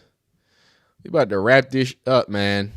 I know y'all said stream till 2 a.m. Sadly, don't think I can do that. Maybe next time. Dervoid B says, yo, love the videos. I appreciate you showing some appreciation. Mr. Anu Yap says, yeah, I had to stop the guy right there. I think I might have saw you commenting in there, actually. Matt do be lying. Shedeur is trash. That's why he's a third string. Hilarious, man. Now, Modula HBD, like MFS wasn't talking this much about Colorado, and I think they need to keep their comments to themselves. Just a Girl says, I got to come back after you finish the segment. I can't listen to this guy. That's pretty funny. Haynes King gets subbed out every time they throw. That really happened. I think there was like 2 or 3 games. Now, technically, he said he has a hurt shoulder. But come on, dog. They didn't want him throwing the football. That's what it was. Hanks King is Taysom Hill. Yeah. Just made up. Prime is defense. Yeah, I am very like I would if I ever got a chance to talk to Haynes King. I mean not Haynes King, to Matt Be Great. I really want to know what he means by that. Like what do you mean? What do you mean an all-time defensive player is never going to have a defensive team? Like, again, if it was substantiating something, if there was some proof, I'd be like, okay, I get it. But I don't, what? Like, I don't understand. Haynes wishes he had, hey, Taysom was a dog. Taysom was a dog. The wing T will destroy your defense. I'm a Texas fan, D. So I mean, I know you want to get your hate off. That's so interesting. The Shedeur haters, like, is it just fun? Like, why would you go somewhere where you don't like the people? Like, I don't get it. I'm not understanding. I want to go where they're talking about Shedeur because I don't like Shedeur. Like, I don't get it, man. Hey, watches Matt Be Great. Yeah, there's nothing wrong with Matt Be Great. Matt Be Great is pretty cool. Matt Be Great it's not that bad videos. She Brooks is pretty sure the Jets are running the wing tee this year. That's pretty funny. Shilo, not the fraternity, just like the band and love the drum majors. Bachelor's degree from Jackson State, master's from Colorado, and classical pianist. He gonna be all right. Shout out to you, Glizzy G. Thank you for fact checking me, getting that all together. I think I missed out on the classical pianist as well as the master's degree. So y'all are quite informational. That was a rivalry game, so it doesn't count. I actually don't know what we're talking about. Oh, Georgia. Yeah, and people have been saying that it's a rivalry game, so it doesn't count. But damn, I mean, 8 overtimes. 8. Mr. Anu Yap says the Tennessee transfer makes me think Colorado is setting up trades. I'm telling you, he building a background structure. Saban will be involved, and when regulations come, network will be built. Not bad. Levert says Matt is an Alabama fan. He shaved his head after Colorado won 4 games last year. Georgia Tech secondary was weak last year. You know what's funny, and this is the last thing I'm gonna say about this because I have to wrap up the stream. I'm actually gonna put one of these videos out tonight, chop it up, throw it out there, see what happens. I do want to say that I think this is going to be a battle of two teams that look kind of similar. Now, running back, Colorado is not going to be as secure with running back, but something that I've been talking about a lot in this offseason, we've been watching with the, spring football and all that, is that Caden Salter can run the ball. And I was like, dog, please let Julian Lewis just sit for a second. Not only because you don't really know what the offense is going to look like. Yeah, as much as it's great to have all these wide receivers and they brought in new running backs, is Cedric Brown going to be the option? Is Amarion Miller going to stay healthy? Does Dre like there's a bunch of questions. Like I do have to agree, there are lots of questions, right? So it's easy to just assume that okay, well Colorado's going to throw the ball around.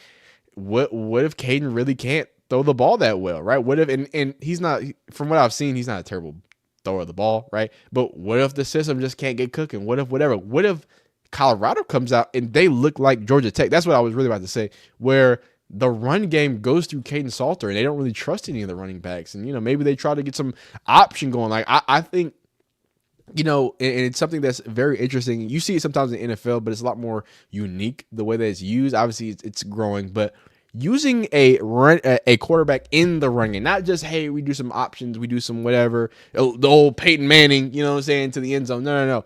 Like having a quarterback integrated into the running game, it changes the way defenses respond, right? And again, that is even different from just going against a wing T, right? Or a triple option. If you know high school, you probably played a triple option in high school. You play that team different than any other team. You might play a spread in a another type of, well, I'm gonna say spread, and then maybe like a more vertical team. Not that many concepts in high school, but when you get down to that wing T triple option team, it gets a little different. Everybody's got to play in structure, all that stuff. So I think similar to that, but even the next degree is Georgia Tech. Well, Georgia Tech is now a wing T team. They call it like a power spread or like a power option. It's a new version of kind of like Vandy's. Their veer new version of it's a new version of an option offense. But the way the execution is super elite. It's a whole nother level. I really do think that it's quite intriguing to see what they do. I actually forgot what I was talking about. Dog. Like specifically why I was talking about the offensive running schemes. Forgot.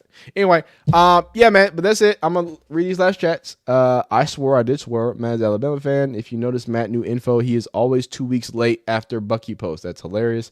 Hey Kermit, you in here? Trackhawk looks promising. Yes, it does.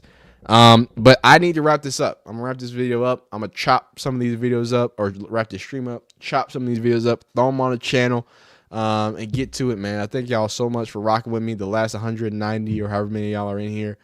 Thanks for rocking me for a second.